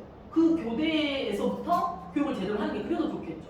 교사들의 성인지 감수성이니까. 그러면 교사들의 이런 성차별적인 언어나 복장 지도에 성차별들이 존재한다는 걸 알았으니까 교사 양성 과정에서 성평등 교육이 강화돼야 되는데 당연히 그렇다면 어디에? 교대 커리큘럼에 그 교사가 되기 위한 준비 과정 속에서 이것을 공부시켜야 되고 그게 가장 효과적인 것이라는 걸 우리는 생각해요. 그리고 그것을 어디에? 교사 임용고시 과정 속에 과목으로 포함시키면 강제적으로라도 연습을 하겠죠. 공부를 하겠죠. 그럼 훨씬 더 안 한 것보다는 훨씬 나은 효과가 있을 건데 이렇게 비판적이고 문제 제기를 해서 건의를 하지만 교육부에서는 어쩐다. 별로 할 의지가 없다. 왜? 우리 항상 거기서 결론으로 한 번 더 가야 돼요. 왜? 그 사람들이 다 꼰대라서 그 만드는 사람들이 누구예요? 정부 정책을 하고 있는 사람들이. 또 거기에 가장 상위에 있는 상위 포식자인 남성들이죠. 남성 그 지도자들이잖아요. 이 제도와 이 사회 구조를 무너뜨리고 싶지 않은, 이 사회를 그대로 공고히 하고 싶어 하는. 그러니까 뒷등으로 만드는 거죠. 아무리 투쟁을 하고 캠페인을 해도 이것이 쉬운 일은 아니어서 정말 계란으로 바위 치는 경우고 바위과 골리앗의 싸움인데 저기 왜 어디 가요? 아니에요? 아 교대 광주교대네요. 아 광주교대 광주교육대학 목교. 자 그러면 실제 학교 교과는 어떻게 구성되어 있는지 2015년 개정교육과정에 범교과 학습 주제예요. 그러니까 국영수가 이 주제 말고 우리가 이제 전반적으로 다뤄야 할 학습 주제들인데 크게 이렇게 봤을 때 이 첫 번째 안전 또 이러네. 아이 미치겠네. 이 안전 교육 이게 제가 파워포인트로 작성을 했는데 이게 지금 한 쇼라서 두 개가 살짝 뭔가가 에러가 난 것 같아요. 안전 건강 교육에 이 성교육 이렇게 하나 있죠. 이 많은 것들 중에 그리고 다섯 번째 인권교육 부분에 양성평등 이렇게 하나 있어요. 이 두 개 딱. 그런데 이것마저도 전체 시수에 15시간인데 앞에서 보셨다시피 중학생들은 고등학생들은 거의 이루어지지도 않는다는 거. 그리고 이게 성교육으로 통합해서 이렇게 15시간을 하고 다 지워져 버리네. 안 이루어져서 그런가?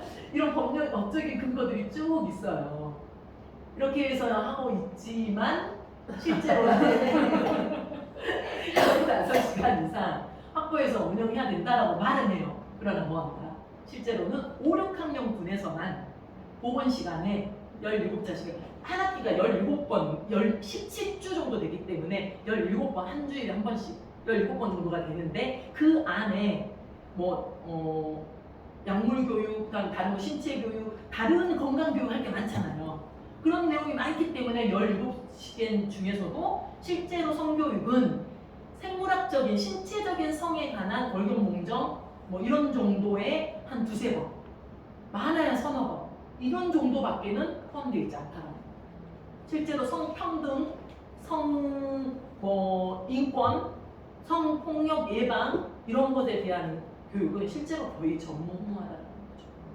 자, 그래서 교과는 창의적 체험활동 시수에 포함하라고 했으나 쉽게 운영되지 않는다는 거. 그래서 이것을 학생들이 담임 교사는 거의 매일 아주 많은 시간을 학생들과 접하기 때문에 이 담임 교사가 이게 의식이 있어서 실제로 이루어지는 것이 가장 효과적인데 그게 안 돼 있어요. 교사들이 뭘 학생들 가르치는 그 교과 공부하기도 힘드니까 이걸 따로 공부하고 이걸 따로 어떤 교육안을 만들고 강의안을 만들어서 어떤 식으로 교육해야 될지 모르는 거죠.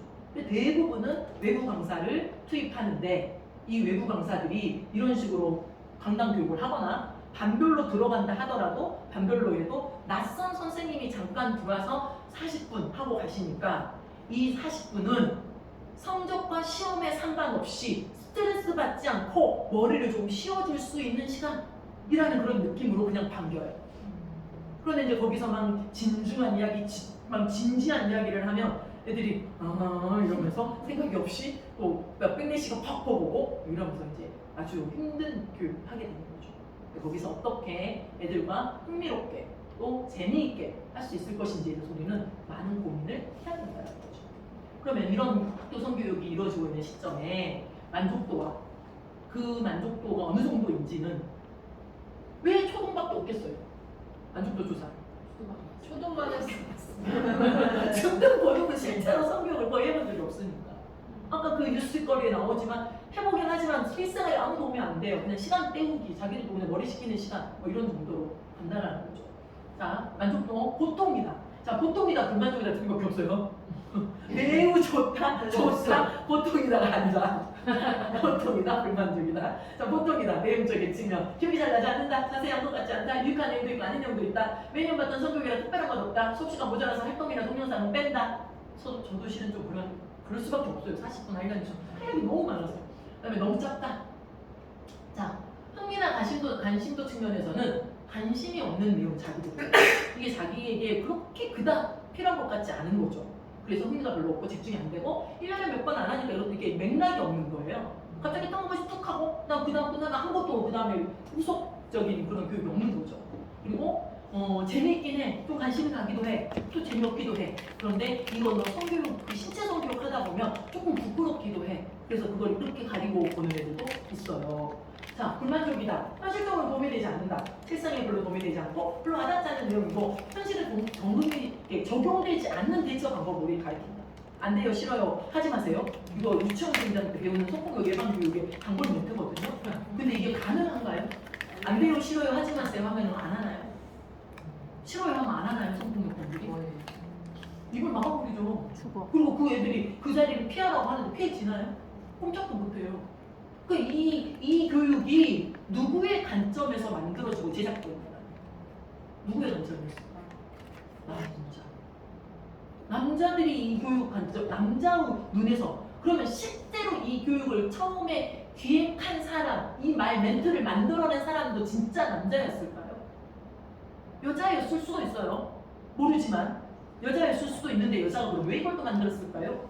이 여성도 그렇게 그 기반 위에 사회적인 구조 안에 있기 때문에 이런 멘트들을 만들어낸다는 거예요. 우리가 교육하면서 이런 멘트들을 만들어내서는 이런 식으로 애들한테 답습하게 해서는 안 될 텐데, 그러면 내 안에 있는 이 고정관념은 어떤 것도 있고 내 말과 내 행동 자체가 어떻게 비춰질지에 대해서는 정말 심각하게 거울에 비춰보듯이 하나하나 따져보고 뜯어봐야 됩니다. 자, 성차별적 구시대적인 내용이 많다. 피상적인 생물교육 시간에 가깝다. 매년 똑같은 것만 계속 배운다 라고 말을 해요. 그렇다면 우리는 이것을 실제 어떻게 교육하고 싶은가, 그 성평등한 교육을 어떻게 할 것인가에 대해 그 중요성을 한번 이야기해보고 싶어요. 실제로 계속 이야기하지만 그 남성들의 관점에서 남성들의 성욕은 당연한 것인데 여성들은 무성적 존재여야 한다는 성녀적인 입장에서 바라보는 그 관점으로 어린이들은 무성이라고 생각해요. 자, 어린이들이 무성일까요?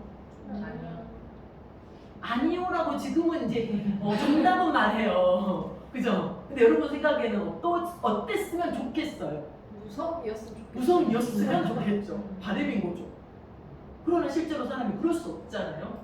무성이지 않아요. 호기심이 가고 그 실제 현재 그런 성적인 호기심과 감각과 욕구가 개인차에 의해서 다를 수 있어요. 그러나 점점 우리는 어찌됐든지 간에 성인을 향해서 성장하고 발전해가는 과정 속에서 성적인 것에 알고 접하게 되는, 그리고 그것을 우리는 어쨌든 어떤 방식으로든 노출될 수밖에 없는데 그것이 음성적인 방법으로 노출될 것인지, 음란물을 통해서, 미디어를 통해서 잘못된 인식을 가진 성 개념을, 성인식을 갖게 돼버리는 그런 오류를 범하지 않기 위해 오히려 이것을 건강하게 학교에서 양성화된 상태에서 올바른 인식을 가진 선생님들이 올바른 방식으로 전달하는 것은 어떨지.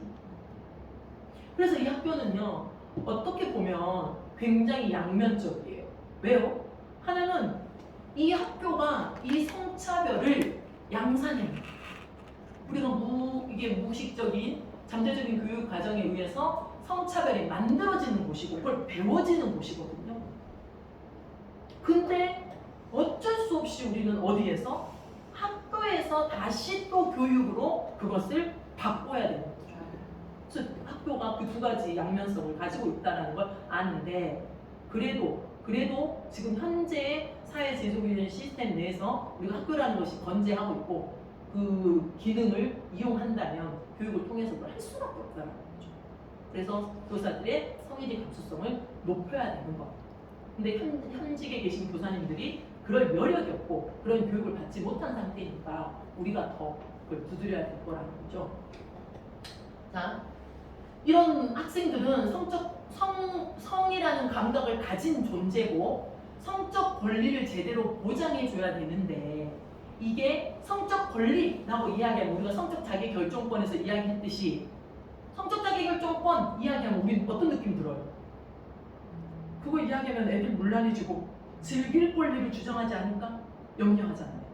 그런데 그게 제대로 된 교육을 한다면 그 성적 자기결정권, 성적 권리라는 것이 즐길 권리에 대한, 행복을 추구할 권리에서의 그냥 쾌감을 즐길 권리에서가 아닌 내 성을 보호할, 그래서 거부할 권리가 있다라는 것. 그러므로 내 행복을 추구하기 위해 나의 성적 권리를 위해 타인의 권리를 침해하거나 침범하면 안 된다라는 교육을 우리는 해야 된다는 거죠. 이게 더 중요한 취지에서의 성적 권리, 성에 대한 감각이 있다라는 것을 인정해준 상태에서 그러나 그 욕구는 있다. 그러나 우리가 이것을 그냥 하고 싶은 대로 할 수 없다. 그러므로 우리가 윤리적인 형사처벌이 되지 않을 범위 내에서 우리는 도덕과 윤리와 법을 배우는 것처럼 이것도 그러한 과정 중에 하나다라고 해서 이걸 배워줘야 된다는 거죠. 그냥 터부시하고 숨기고 부끄럽고 난 모르겠고 누군가 알아서 하겠지. 성은 난 다행히 어린이 되면 눈 떠져. 이런 게 아니라는 거예요. 그래서 이 일상생활을 살아가는데 그렇게 남의 성적 권리를 침범하지 않기 위해 서로에 대한 존중과 배려를 배우는 것이 밑바탕에 깔려 있는 교육을 해줘야 됩니다. 그래서 우리가 가장 중요하게 생각하는 건 존중이고 이 경계 존중 교육이 모든 성교육의 기본 베이스 밑바탕이 되어져야 된다는 거예요. 그래서 이제 이 동의라는 이 개념이 굉장히 많이 퍼지고 있고 거기에 경계라는 말로 이제 성폭력 예방 교육의 기본 개념으로 깔고 들어갑니다. 그 부분에 대해서 나중에 강의를 구체적으로 강의하기 짜고 이야기할 거예요. 자, 그렇다면 이런 이제 성교육이 필요한 건 알겠어. 어떤 성교육을 어떻게 하지? 라고 하면 세간에서는 일반적인 사회에서 이루는 많은 성교육 기관에서는 그런 성평등 강사 활동하고 있는 성교육 강사들이 주장하는 많은 여성단체, 인권단체, 그런 성교육 기관 다 공통적으로 이야기하는 내용들인 거예요. 우리가 첫 시간에 유네스코 포괄적 성교육에 대해서 배웠잖아요. 유네스코 포괄적 성교육에 기반한 그것을 권하니까 그것에 기반한 성교육과 성평등 교육을 해야 된다라고 이야기를 합니다. 자, 그러면 그 내용들은 구체적으로 더 따져보면 섹슈얼리티에 대한 인지적, 정서적, 신체적, 사회적 측면에 대해 배워야 하고 그것을 커리큘럼에 기반으로 해서 교육과정을 만들어야 된다라고 이야기합니다. 그리고 건강복지, 전문성에 대한 인식의 능력을 길러야 되고 존중에 기반한 사회적 성적 관계 형성 능력을 길러야 되고 권리에 대한 이해와 보호 능력을 길러야 된다. 말 너무 좋죠? 자, 이렇게 해야 되죠, 당연히. 그리고 공감과 이해를 바탕으로 한 존중, 평등교육, 성평등에 기초해야 된다라고 성교육, 성평등 교육을 해야 되는 기본 베이스 이런 걸 깔아야 된다고 이야기합니다. 그리고 우리가 생물학적인 성에 대해서 배울 때도 아까도 이야기했지만 뉴스에서 출산과 임신, 양육 이러한 입장에서의 여성의 성을 이야기하는 것이 아니라 그러니까 재생산, 위험, 질병 이런 보건교육의 측면에서의 성에 대해서 이야기하는 것이 아니라 그 이상의 성이라는 것이 그런 출산을 해야 되고 임신을 해야 된다면 그 과정 속에서 당연히 필수적인 것이 섹스일 거고 그 섹스 성관계라는 것이 어떤 식으로 이루어지는 것이 건강한 것인지를 가르치지 안 가르쳐주니까 그걸 음란하게 음성적으로 배워간다는 거죠. 그래서 이것을 뛰어넘는 교육을 우리가 애들도 껄끄럽고 부끄럽고 뭔가 민망한 교육이 아니고 이걸 하고 있는 선생님도 뭔가 부끄럽고 민망하고 그런 교육이 아닌 당연한 분위기에서 인간이라면 누구를 통해서든지 간에 건강하게 이게 밝은 분위기의 교육적인 측면에서의 언급을 해야 되고 배워야 된다. 근데 교사 스스로가 그게 인식이 안 돼 있으니까 자기 스스로 그렇게 배웠죠. 생물 시간에 이게 여기 신체 구조 배우잖아요. 그럼 그 시간 기다렸다가 남자 생물 스님이다 그러면 아주 놀려먹으려고 작정을 하거나 아니면 그때 우리 뭔가를 좀 배워보자 하면서 아주 그냥 쫑긋하고 기다렸는데 선생님이 그래? 넘어가 버려가지고 선생님 이거 다시 해주세요. 저 모르는 거 너무 많아. 그런 거 나중에 배워. 이러고 넘어가 버리잖아요. 그런 선생님들이 많았거든요. 그런 교육의 현장에서 아직도 분위기는 그러하다. 자, 그래서 학교 성교육 어떻게 가야 될 것인가?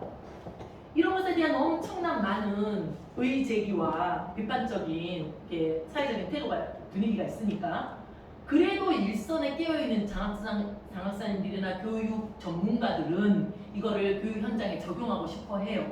어떻게든 반영하고 싶어 해. 그래서 교육청에서 성평등, 성인지, 성인권 이 팀을 별도로 운영해서 학교 현장에서 이런 일들이 일어날 수 있는 것을 방지하거나 점검하거나 관리 감독하려고 노력을 합니다.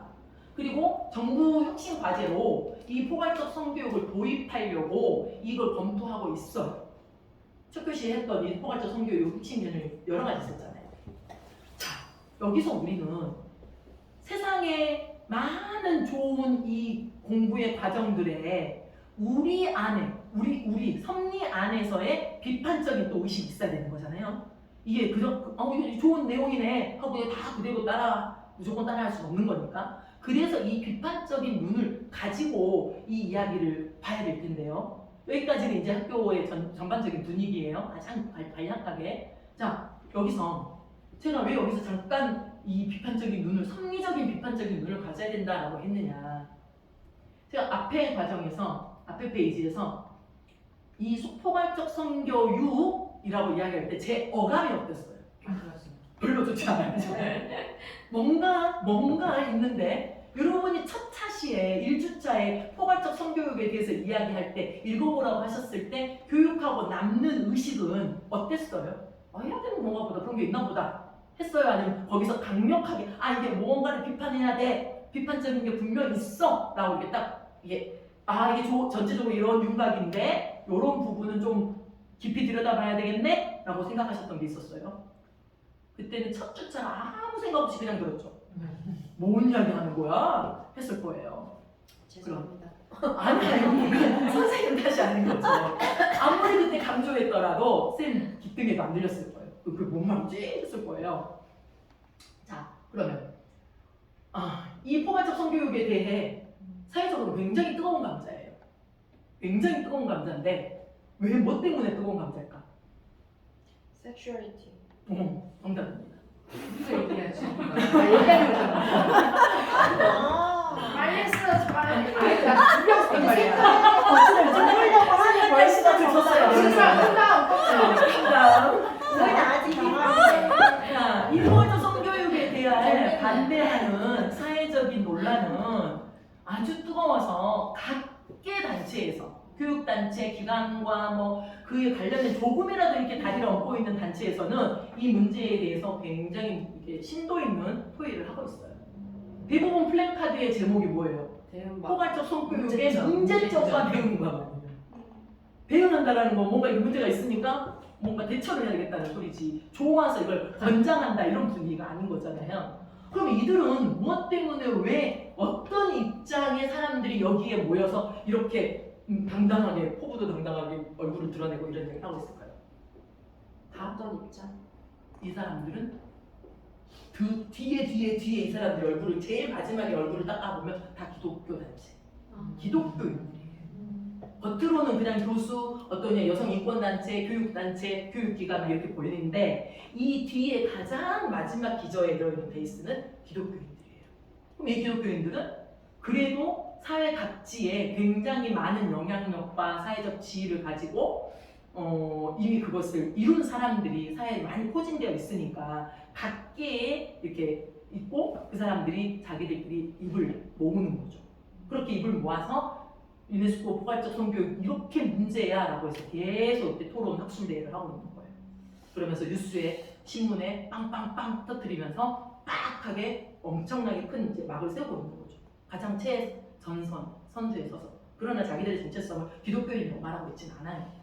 겉으로는 이제 사회적으로는 객관적이고 중립적인 표현으로 이렇게 말을 하면서 이걸 이제 막고 있는 거죠. 계속. 그게 여러분이 방금 말씀하신 그런데 보세요. 자, 조금 졸리면 서서 들으셔도 돼요. 포괄적 성교육 핵심 개념이에요. 8개의 개념이 있는데요. 그냥 보면 우린 잘 몰라요. 너무 좋죠. 또 누르면 이거 진해져서 가려지니까. 한 개. 너무 좋잖아요. 그죠? 두 번째, 가치, 권리, 문화, 섹슈얼리티. 너무 좋죠? 이런 거 가치, 인권, 문화, 사회. 뭐 문제지? 이게 우리 몰라. 섹슈얼리티가 뭔지 모르면 그냥 그렇게 본다니까요. 우리가 그걸 바라볼, 우리 일반적인 사람들은 깊이 들여다보지 않으면 이게 뭐가 문제인지 모르고 유네스코에서 좋은 말 했네. 그 유네스코 그 성교육 설명란에 보면은 뭐 5세에서 13세, 아니 5세, 뭐 그 다음에 13세에서 18세, 그러니까 나이 연령대별로 이때는 이런 교육, 이때는 이런 교육, 이때는 이런 교육, 와 너무 세밀하게 구체적으로 선생님들한테 가이드라인을 전 세계적으로 너무 잘 해줘서 이제 전 지구촌 어디를 가나 이런 같은 가치관을 가지고 서로 자유롭게 양성적인 성에 관한 이야기를 누구나 평등하게 할 수 있겠다 이렇게 바라볼 수 있는 건데 자 젠더 이해, 폭력과 안전, 건강과 복지 이런 기술, 인간의 신체 발달, 섹슈얼리티와 성적 행동, 성 및 성공각 다 보기에는 너무나 겉으로 좋은 이야기인 것처럼 보이지만 말씀하셨다시피 이 섹슈얼리티라는 이 단어 안에 그걸 숨겨놓는 거라는 거예요. 섹슈얼리티. 자 이제 여러분이 지금까지 배운 것 중에 최대한의 이렇게 배운 습득한 그 지식을 한번 이야기해 봅시다. 섹슈얼리티 뭐죠? 그냥 한마디로 아무거나 그냥 튀어나오는 대로 툭툭 튀어보세요. 성적인 매력을 조장하는 매력 약간 성적 매력 또 난 기다렸어. 기다리세요. 끝까지 기다리세요. 얘기했어요. 입이 간질해도 기다리고 있어. 얘기하나? 우리가 세 개를 배웠잖아요. 세 개. 섹스, 젠더, 섹슈얼리티 이렇게 배웠잖아요. 성적 의식 및 행위. 그렇죠.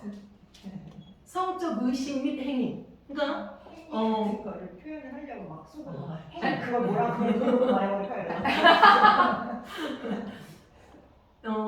생물학적 성, 섹스. 그리고 그 생물학적 성에 의해서 성관계, 이성의 관계를 하는 거 섹스라고 이야기해요. 그 다음에 젠더, 사회적, 문화적 성. 그러니까 성별에 의해서 기대되는 역할, 개념 이런 것들이었죠. 성별 고정관념에 관계되는 거. 그 다음에 섹슈얼리티 하면 성지향성, 성정체성, 성의식 이런 것들이니까 이게 여기에서 이 개념이 섹슈얼리티라는 개념이 이 세 개의 개념 중에 그러니까 처음에 그냥 섹스라는 단어 하나였죠. 성이라는 걸 모든 뭉뚱그려 해서 그냥 섹스였어요. 성 전체였어요. 근데 거기서 젠더라는 걸 분리해냈죠. 이건 좀 다른 개념이야 라고 의식적인, 그러니까 추상적 개념으로 만든 거죠. 섹스라는 건 조금 더 눈에 보이는 가시적인 신체라는 물질적인 눈에 보여지는 거, 그리고 이 몸에 의해서 하는 직접적인 성행동을 이야기하는 건데 그것을 의식의 측면에서 젠더를 분리하는 거잖아요. 그죠? 사회 문화적 성이라고 했으니까. 그러면 그 사회 문화적 성 안에 다양성, 차이를 꺼냅니다. 그래서 이 페미니즘이 자유주의 페미니즘에서 시작해서 그 다음에 마르크스 사회주의 페미니즘으로 가고 그 다음에 급진적 페미니즘으로 가고 그 다음 마지막에 포스트 모던 페미니즘으로 가요. 그러면은 이 자유주의, 마르크스 사회주의, 급진적까지는 성이분법의 기초예요. 성이분법이라는 건 뭐예요? 남녀로 구별하는 거잖아요, 성을. 근데 이 포스트 모던 페미니즘부터 뭐가 나오는 거예요? 차이에 의한 다양성. 그럼 다양성이니까 뭐가 나와요? 성이 두 개만 존재하는 게 아니라 여러 개가 존재한다. 이 개념이 생겨버리는 거예요. 그러니까 자유주의에서 한계가 있던 것을 이게 아주 처음 시작했을 때는 아주 눈에 보이는 가장 먼저 그 갈급한 그 문제를 주장했을 거 아니에요. 그거 하나밖에 볼 수 있는 눈이 없었던 거죠. 근데 그 다음에는 조금 더 이렇게 와서 왔는데 이것을 보충하고 또 이것을 보충하고 이것을 보충하다 보니까 제일 마지막에 요거 봐라 하면서 이 여성주의자들이 여성주의 활동을 하는 사람들 중에 동성애자들이 많았던 거예요. 성 전체성이 다른 사람들이. 그러니까 이 자기들이 억압됐고 차별받았던 그것을 처음에는 거기에 들어가서 그 운동에 합류했다가 요 1차 자유주의에서 그 다음 2차, 그 다음 3차로 오는 과정 중에 여기에 부족한 게 결핍된 것을 계속해서 보충해 나가네. 우리도 이 운동, 그 운동을 하다가 그럼 나의 정체성, 내 목소리도 좀 내봐야겠다. 소수의 목소리지만 내 목소리도 좀 내봐야 되겠다를 섹슈얼리티라는 개념으로 재장착해서 차이와 다양성까지 인정해야 되는 거 아니야? 왜? 남여로만 구별하면서 여성만 남성으로부터 이 억압을 당했다고 생각해. 여성 안에서의 차별이 있어. 이것까지 인정해야 되는 거 아니야? 차별은 여러 가지 측면에서 교차성으로 인종이든 성별이든 지위든 경제든 이런 모든 것들이 복합적으로 작용했던 것처럼 이 안에 이런 다양성까지 인정해야 되는 시대가 된 거라고 자기들이 언어화하는 거예요. 말을 만들어낸 거죠. 그래서 이 섹슈얼리티는 우리가 불편한 거예요. 우리는 기독교인들 있잖아요. 그리고 그것을 아직 이분법적으로 성을 이분법적으로 바라보는 사람들이 아직은 대다수죠. 그런 사람들이 보기에는 이 단어가 불편한 거예요. 이게 페미니스트들이 만들어낸 용어 아니야? 그렇죠. 개념인 거죠. 그 용어를 누가 정확히 처음에 썼는지까지는 제가 아직 공부를 다 못했어요. 근데 있어요. 누군가가 그걸 처음으로 막 자기들끼리 논문을 하고 학회를 만들고 하면서 계속 해요. 여성운동을. 그 주류가 지금은 26가지 주류가 있다니까요. 페미니즘의 그 주류가. 그러니까 그 파들이 엄청나게 많이 다양해졌는데 그 다양해진 것 안에 이들이 그 가장 큰 골자의 3단계에 걸쳐진 이 다음에 파생되어지는 것들 안에 이 섹슈얼리티를 다 은연중에 숨겨놨는데 기독교인 의식을 가지고 있는 사람들은 그래도 그건 아니지. 창조주가 남성과 여성으로 인간을 창조했지 라는 전제하에 절대 성이분법을 버리지 않는데 그 안에 그런 종교성이 없는 사람들은 그 창조 목적, 창조의 원리에 대해 아무런 개념이 없으니까 이 철학과 사상만 사고만 계속 이렇게 가지치고 가는 거 그럼 이것도 가능한 거 아니야? 라고 자기들을 보호하고 대변할 수 있는 말들, 이론들을 정립해놨는데 제가 이 포스트 모던 페미니즘이 써놓은 이야기 책들을 학자들이 이제 있어요. 대표적인 학자들이 있어요. 그런 사람들 이야기를 많이 읽어보잖아요. 그러면 아무것도 없어요. 그리고 머리가 다 아파요. 그러니까 이게 1차와 2차와 3차는 급진적 페미니즘까지는 1차에는 역사도 있어요. 그리고 그것에 대한 배경이 엄청 길어요. 그리고 2차도 그러고 3차도 그러고 다 그게 어떤 그 논리적인 전개가 있거든요. 근데 이 4차에서는 포스트 모던에서는 뭐까지 가냐면 뭔가 주장은 해요. 그리고 막 말을 해. 근데 그 말이 앞에서 말에 특별히 다른 게 없어. 그런데 거기다가 차이와 다양성을 존중하는 시대까지 가야지 라는 그 말만 넣어서 말을 막 버물려 놨어요. 그래서 뭔 말이야? 뭐 다양성? 그래놓고 뭐 한 일을 따져보면 그게 다 급진적이거나 마르크스에서 이야기했던 일을 가지고 어떤 했던 사회 운동을 마치 자기들이 창조한 것처럼 막 그렇게 주장해요. 신기해요. 그러니까 그렇게 이 다양성이라는 것이 사회적으로 굉장히 많아지고 누구나 이 말의 주체가 될 수 있고 발화자가 될 수 있다라는 이 사회적인 분위기가 되다 보니까 말하는 사람이 목소리 큰 사람이 이제 왕인 거예요. 그래서 우리가 지금은 우리의 정체성으로 난 JBS 이렇게 갈 수 없지만 그래도 우리가 어떤 식으로든 이것을 반박할 수 있고 목소리는 끊임없이 내야 되기 때문에 이 앞에서 그런 단체로 교육인권단체든 어떤 사회적인 단체들이 그 선을 지키고 있어주는 것에 대해서 기성이 그러한 역할을 하고 있는 큰 거대한 방패막이 되고 있는 것 그래도 큰 일이라는 거죠. 자 여기서 이제 이렇게 제가 하나 지웠네요. 그래서 이 성평등 교육 일반적인 전체적인 여론에서는 이렇게 주장해요. 너무 멋있고 너무 딱 캐치플레이로는 너무 할 만한 이야기예요. 처음에 실생활에 밀접한 것으로 당연한 이야기잖아요. 두 번째, 지식보다는 기술을 가지고. 세 번째, 성평등한 관점에서. 네 번째, 시대에 걸맞게 교육합시다 라고 이렇게 멋진 캐치플레이를 내걸고 있습니다. 성교육 기관들, 많은 다양한 사람들이. 그런데 이것을 깊이 들어가 보면 첫 번째, 실생활에 밀접한이라고 했을 때 그 안에 들어가야 될 내용들이 이런 거예요. 이거 어때요? 여기까지는? 괜찮아요. 괜찮은 것 같아요. 자, 두 번째, 지식 위주의 교육을 넘어서 대처 기술까지 이야기하자고 해요. 자, 이것도 그냥 객관적으로 봤을 때는 괜찮죠. 그죠? 그러면 여기서 문제는 세 번째, 성평등한 관점에서라는 내용 구성 요소. 퀴어. 그렇죠. 남성 중심적 성문화에 대한 고찰. 맞아요, 여기까지. 성평등하니까. 그러니까 여기서 여기까지는 이분법적인 관점까지 간 거죠. 지위가 아니라 여성의 자유예요. 자유, 여성의 자유. 그러니까 생물학적으로 여성도 성적 욕구가 있다라는 것까지 인정할 수 있어. 그리고 또 이분법적인 관점에서 가능해. 여성도 그런 성적 욕구가 있음을 우리도 알고 그것을 죄의식 갖지 않아야 된다는 거죠. 인간 여성에게도 그걸 누릴 수 있는 권리가 있는데 이걸 어떻게 건강하게, 그리고 이 자유라는 것이 남성에게도 여성에게도 좋을 것이 없다라는 것을 가르칠 수 있는 이론적 근거, 논리적인 근거가 있어야 되는 거죠. 우리가 그걸 찾아가야 되는 거잖아요. 자유 이야기가 나왔으니까 말인데요.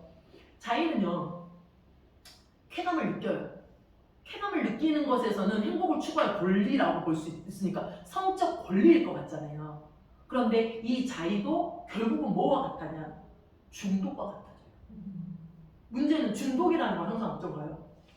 우리의 뇌를 파괴시키죠. 중독은 우리의 뇌를 파괴시켜요. 우리의 뇌를 파괴시킨다는 건 정상적인 생활을 하는데 지장이 된다는 거예요. 중독은 결국은 병이 되고 사회적인 병폐가 되잖아요.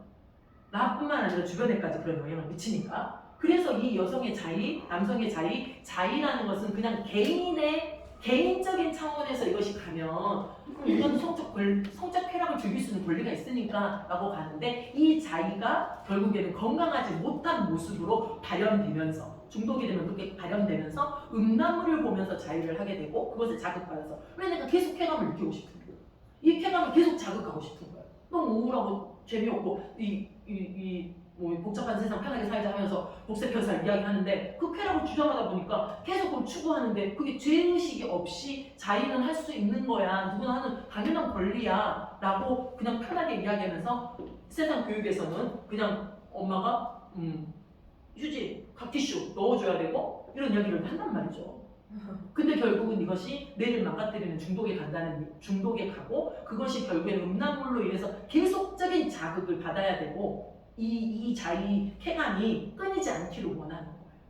사람들이 계속해서 내가 흥분 상태이기 원해. 마약하는 것처럼. 그리고 그것이 결국에는 음란물로 가고, 음란물에서 성매매까지 흘러가는. 그럼 결국은 그건 착취고 폭력이잖아요. 이런 구조들이 계속해서 흘러간다는 이야기예요. 그러니까 이 여성의 자유에 대해서 권장이라는 이야기가 아닌 거죠. 여성도 이런 성적 권리는 있고 성적인 쾌감을 느끼는 존재다라는 것까지는 이야기해야 되지만 결국엔 그것이 중독의 문제까지 갈 수 있다라기 때문에 어떤 누구에게라도 자유는 스스로 다스릴 수 있어야 된다는 것, 조절의 능력을 누구나 가질 수 있다라는 것에 대한 교육까지 가져야 된다는 거예요. 여기서 이제 퀴어가 나오면서 이 성평등이라는 관점, 다양한 섹슈얼리티를 이야기하는데 여기서의 오점은 뭔가요? 아니 이 문장에서 어떤 한 글자가 빠졌어요. 정상적이다. 양성. 그렇죠. 이분법적인 논리까지 가려면 우리는 양성평등이라고 해야 돼요. 이 성평등이라는 단어가 그런 오묘함을 숨기고 있어요. 기교하게. 근데 우리가 이게 치료이기 때문에 못 바꿔요. 지금 거기까지 가버렸어요 이미. 근데 그걸 두 개 끝까지 양성평등이라고 고집한 것이 그래도 양평원이고, 양평원에서는 이분법적인 남성 여성의 그 논리를 그 교수님들의 개개인이 성평등에 대해서, 성섹슈얼리티에 대해서 너그럽고 인권적인 측면에서 성소수자들을 차별하면 안 된다고, 인권적인 측면에서 그렇게 이야기를 하지만 그들의 행위 자체를 용인하는 건 아닌 교수님들이 많아요. 사회적인 분위기를 그렇게 말하는 거지만. 그래서 이제 이게 요 관점에서 우리가 항상 포인트를 짚고 있어야 된다는 거예요. 그 다음에 이제 시대에 걸맞게 교육하게 하면 이제 실제적인 성폭력이 실생활에 이 시대에 요구하는 성의지 감수성의 실제 사건들, 문제들에 대한 안목을 길러줘야 되는 부분에서 필요하다는 거죠. 그러니까 이게 전반적으로 보면 우리가 눈이 없으면, 이것에 대해 어떤 보는 시각이 없으면 오, 훌륭한 교육을 다 주장하고 있구나, 문제 없네 하고 학교 교사들도 다 누구도 이야기해요. 근데 이제 조금이라도 이 보건 선생님들이 저희들 성교육을 갔을 때 예민하신 분들이나 실제로 그런 민원을 접하신 선생님들은 저희들한테 미리 그 교육 강의안을 받거든요. 저희가 강의안을 먼저 보내드려요. 그럼 그 강의안을 점검하는데 그 점검했을 때는 큰 골자만 적혀있기 때문에 실제 입말은 거기에 안 적혀 있을 수 있잖아요. 그러니까 이제 거기서 한번 언급을 다시 확인하세요. 쌤, 혹시 내용 중에 조금 학부모들이 들었을 때 위험한 것들은 없죠? 수위를 좀 조절해 주세요. 이렇게 부드럽게 말씀하시는 분도 있고, 노골적으로 너무 뭐 이렇게 진보적인 뭐 젠더나 섹슈얼리티나 이런 이야기들 내놓고 동성애를 옹호하는 발언들 하시면 안 됩니다. 이렇게 이제 아예 요구하시는 분도 있고, 그 부분에 대해서 우리 항상 이렇게 캐치하고 있어야 된다는 거예요. 자, 몇 시 됐어요? 4시. 4시 5분이요. 아 그래요? 여기까지 좀 쉬었다 할게요. 네. 빨리 오는데. 화장실이랑 가고 싶었어. 저 잠깐 스탑 눌러주세요. 어떻게 제가 50년 넘게 가지고 왔었던 그 삶의 방식과 의식에 졸리거나 피곤하시고 엉덩이 쑤시면 일어나서 들으셔도 돼요. 네. 산만해서 움직이지만 않으신다면 그래서 저도 되게 이 강의 준비하면서 이 마지막 강의 준비하면서 고민 되게 많이 했거든요. 여기다가 뭐 어떤 내용을 넣을까. 강사들이 되기 위해서 가장 기본적으로 가져야 될 건 성인지 감수성인데, 성인지 감수성을 어떻게 강조하고 어떻게 우리가 장착할 수 있을 것인지에 대한 고민을 많이 했는데, 이제 저희가 그 초록색 책 모두를 위한 성평등 공부의 3번째 챕터가 학교에서 성평등을 어떻게 말할 것인가가 그 책도 주제였어요. 그 제목을 보면서 제가 제목은 이거 좋다. 내가 말하려는 거 비슷해. 근데 여기다 그럼 어떤 내용을 넣어야 되지? 라고 고민을 하다가 이제 그 속의 내용도 쭉 읽어보면서 페미니스트 페다고지 맞아. 이거를 발음해야 되겠는데 어떻게 할까 하던 고민 중에 이제 선생님이 양평원 폭력 예방 전문 강사 과정을 이렇게 공부하시면서 그때 이제 그 양평원에 있었던 강사님들, 그러니까 교수님들 각 분야에 정말 내로를 하시는 그런 전문가들 분들이 강의한 과정을 음성으로 녹음해서 이제 본인이 그 돈 들여서 시간 들여서 그 과정을 하시면서 저희한테는 혜택으로 그 음성을 녹음해서 주셨어요. 같이 공부하자고. 공부했던 걸 그때는 솔직히 건성을 씹고 그래 좋다, 대단하시다, 진짜 잘한다. 그냥 끝났어요. 근데 이제 이번에 이 이 양상 과정을 하면서 그 녹음본들을 다시 계속 들으면서 이 중에서 이 교수님들이 우리에게 하시려는 메시지가 우리가 가장 원하시는 게 뭘까를 계속 곱씹으면서 여러 강의를 들었는데 그 강의 중에 역시 페미니스트 페다고지가 제일 저한테는 많이 이렇게 딱 크게 오더라고요. 다 좋은 강의인데 그러면서 이게 강사로서 갖춰야 될 가장 기본 덕목인 것 같다.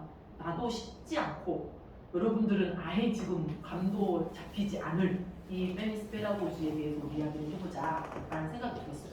그래서 실은 제가 먼저 그 음성 파일을 제가 선생님께도 말씀드렸지만 거의 7번 이상 본 것 같아요. 한 2시간 분량, 1시간 10분 분량인데 좀 짧게고 하고 음성이 이렇게 제대로 안 된 부분이 있고 해서 1시간 10분 분량인데 그걸 막 외워버리고 싶다라고 할 정도로 계속 들었는데 들으면 들을수록 좋고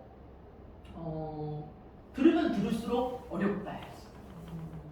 그래서 이제 여러분에게 일단 소개만 해드릴 건데 여러분이 그것을 어느 만큼 자기 것으로 가져가실지는 각자의 몫이겠죠. 그래서 이제 생각해 봅시다. 그럼 먼저 페미니스트 페다고지에서 이 페다고지라는 말부터 페미니스트는 알겠잖아요. 이제 여성주의를 페미니스트라고 하니까 그러면 이 페다고지가 뭔지에 대해서부터 알아야 될 텐데 이 페미니스트 페다고지를 하기 위해 우리는 이 고민을 해야 되는 이유가 앞으로 강사로서 활동을 하게 될 때 여러분이 이제 처음 초기에는 저희가 강의안 짜드린다고 했잖아요. 그걸로 연습하셔야 되고 그걸로 이제 뭐 계획서도 잡아보고 시험도 하시고 하실 텐데 조금 더 발전하다 싶으면 본인들이 강의안을 짜셔야 될 때가 와요. 근데 그 강의안을 짤 때 강사로서 해야 될 질문들, 고민들인 거죠. 그 질문들이라는 문제에 5가지를 크게 나눴는데요. 육하원칙에 좀 준해요. 첫 번째, 왜 이 교육을 하는가? 여러분이 왜 이것을 해야 되는 것인가에 대해서 그 작은 주제 하나의 강의안을 짜려고 했을 때 이 강의의 목표, 그러니까 필요성, 왜 해야 되는지에 대한 그 필요성을 깨달아야 될 것이고 그걸 잡아야 될 것이고, 두 번째는 그럼 내가 이것을 통해서 이루려고 하는 것이 무엇인가? 목표가 되겠죠. 세 번째는 누구를 그럼 교육하려고 하는가? 그 대상이 누구인지에 대해서 구체적으로 해야 이거를 또래 성폭력 예방 교육인데 초등 저학년에게 할 것인가? 초등 중학년에게 할 것인가? 초등 5학년인가? 고등학생인가? 성인인가에 따라서 다 달라질 수 있다는 그 대상의 포인트를 맞춰야 될 것이고, 네 번째는 어떻게 교육할 것인가? 이 어떻게는 방법에 해당되겠죠. 그리고 방법이나 방식일 테고, 전달하려는 이야기, 그 내용이 무엇인가에 대해서 이 5가지를 크게 우리는 따져봐야 해요. 그래서 강의 안에 이 항목들이 거의 들어가요. 강의 안에 그걸 우리가 눈에 보여지는 형식적으로 이걸 짜야 되거든요. 자, 그랬을 때 이 많은 것들이 그래도 다른 것들은 굉장히 뭐랄까 간략하게 쉽게 눈에 보여지게 이게 딱 간추릴 수 있어요. 그런데 이 중에 어떻게라는 부분이 가장 중요한 키포인트로 오늘 이야기하려고 해요. 그럼 어떻게라는 것은 방법, 방식의 측면인데, 이 어떻게가 이 교수자, 강사의 내면화된 그 태도와 의식에 가장 많이 작용하는 부분인데요. 그것을 가장 대표하는 어떤 우리의 방식, 그러니까 이야기하려고 하는 내용이 바로 페미니스트 페다고지라는 거죠. 그럼 페다고지라는 말이 뭐냐? 이 페다고지라는 말은 이 파울루 프레일이라는 사람이 브라질 사람인데 교육을 하면서 이 단어를 처음 사용하기 시작했고, 이 페다고지라는 말 자체는 그리스 말로 그러니까 페다고지가 이게 교육학을 대변해버려요. 이제 이 말 자체가 교육이에요.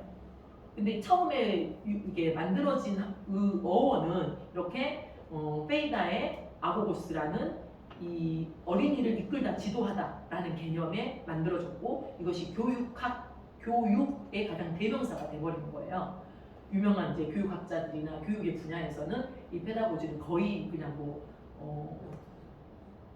가장 최고의 그런 교육의 방식, 교육의 이념 이런 걸로 이제 인정을 하죠.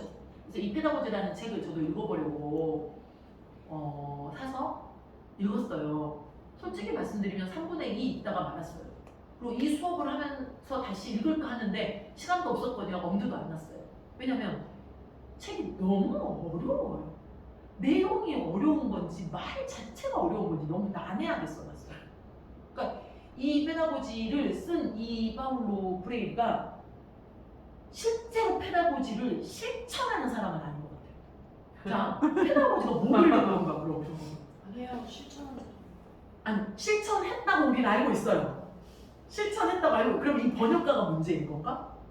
그럴 수도 있어요. 그럴 수도 있겠죠. 이 번역가가 페다고지가 실천되지 않은 사람이어서 이 말을 이렇게 어렵게 번역했을 수도. 우리나라의 언어를 골라서 번역해야 되는 거야. 너무 이제 그것이 안 된 사람일 수도 있지만 아무튼 전 어려웠어요.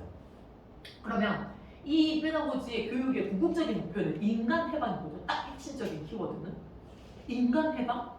인간 해방이 뭐예요? 해방? 왜 해방이 필요하죠? 억압받고 있어요. 맞아요. 우리 너무 티키타카가 잘 나도 저 보고 있어요. 억압받고 있으니까 해방이 필요한 거예요. 그러면 교육을 하는 학생들이 억압받고 있나요? 네.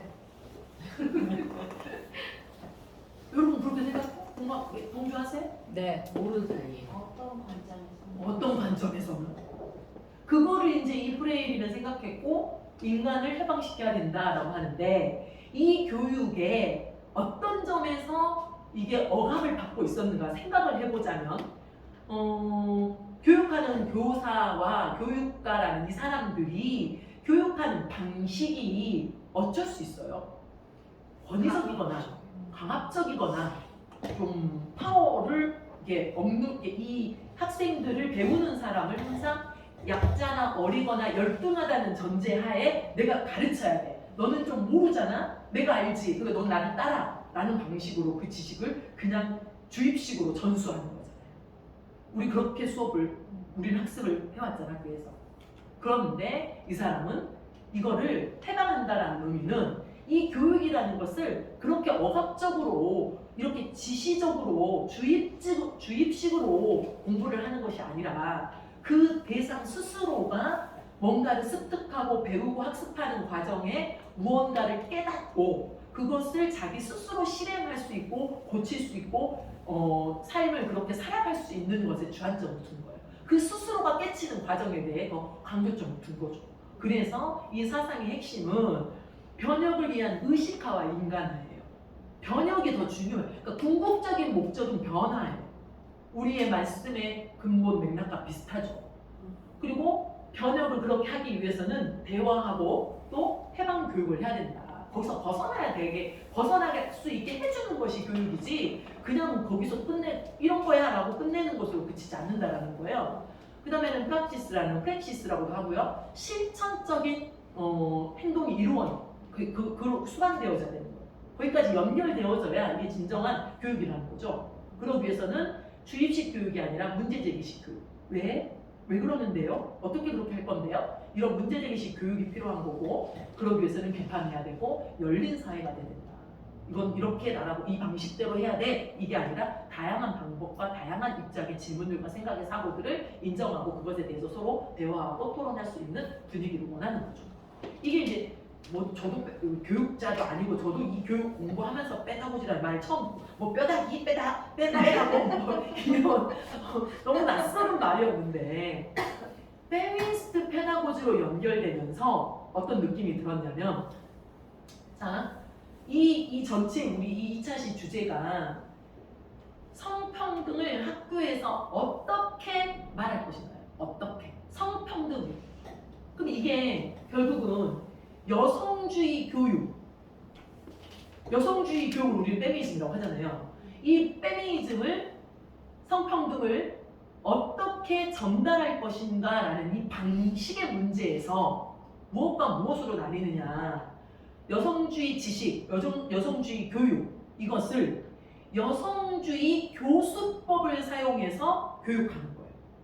이거 두 개가 합쳐져야 페미니스트 페다고지가 되는 거거든요. 그럼 여성주의 교육 말 그대로 페미니즘 내용을 가리키는 거예요.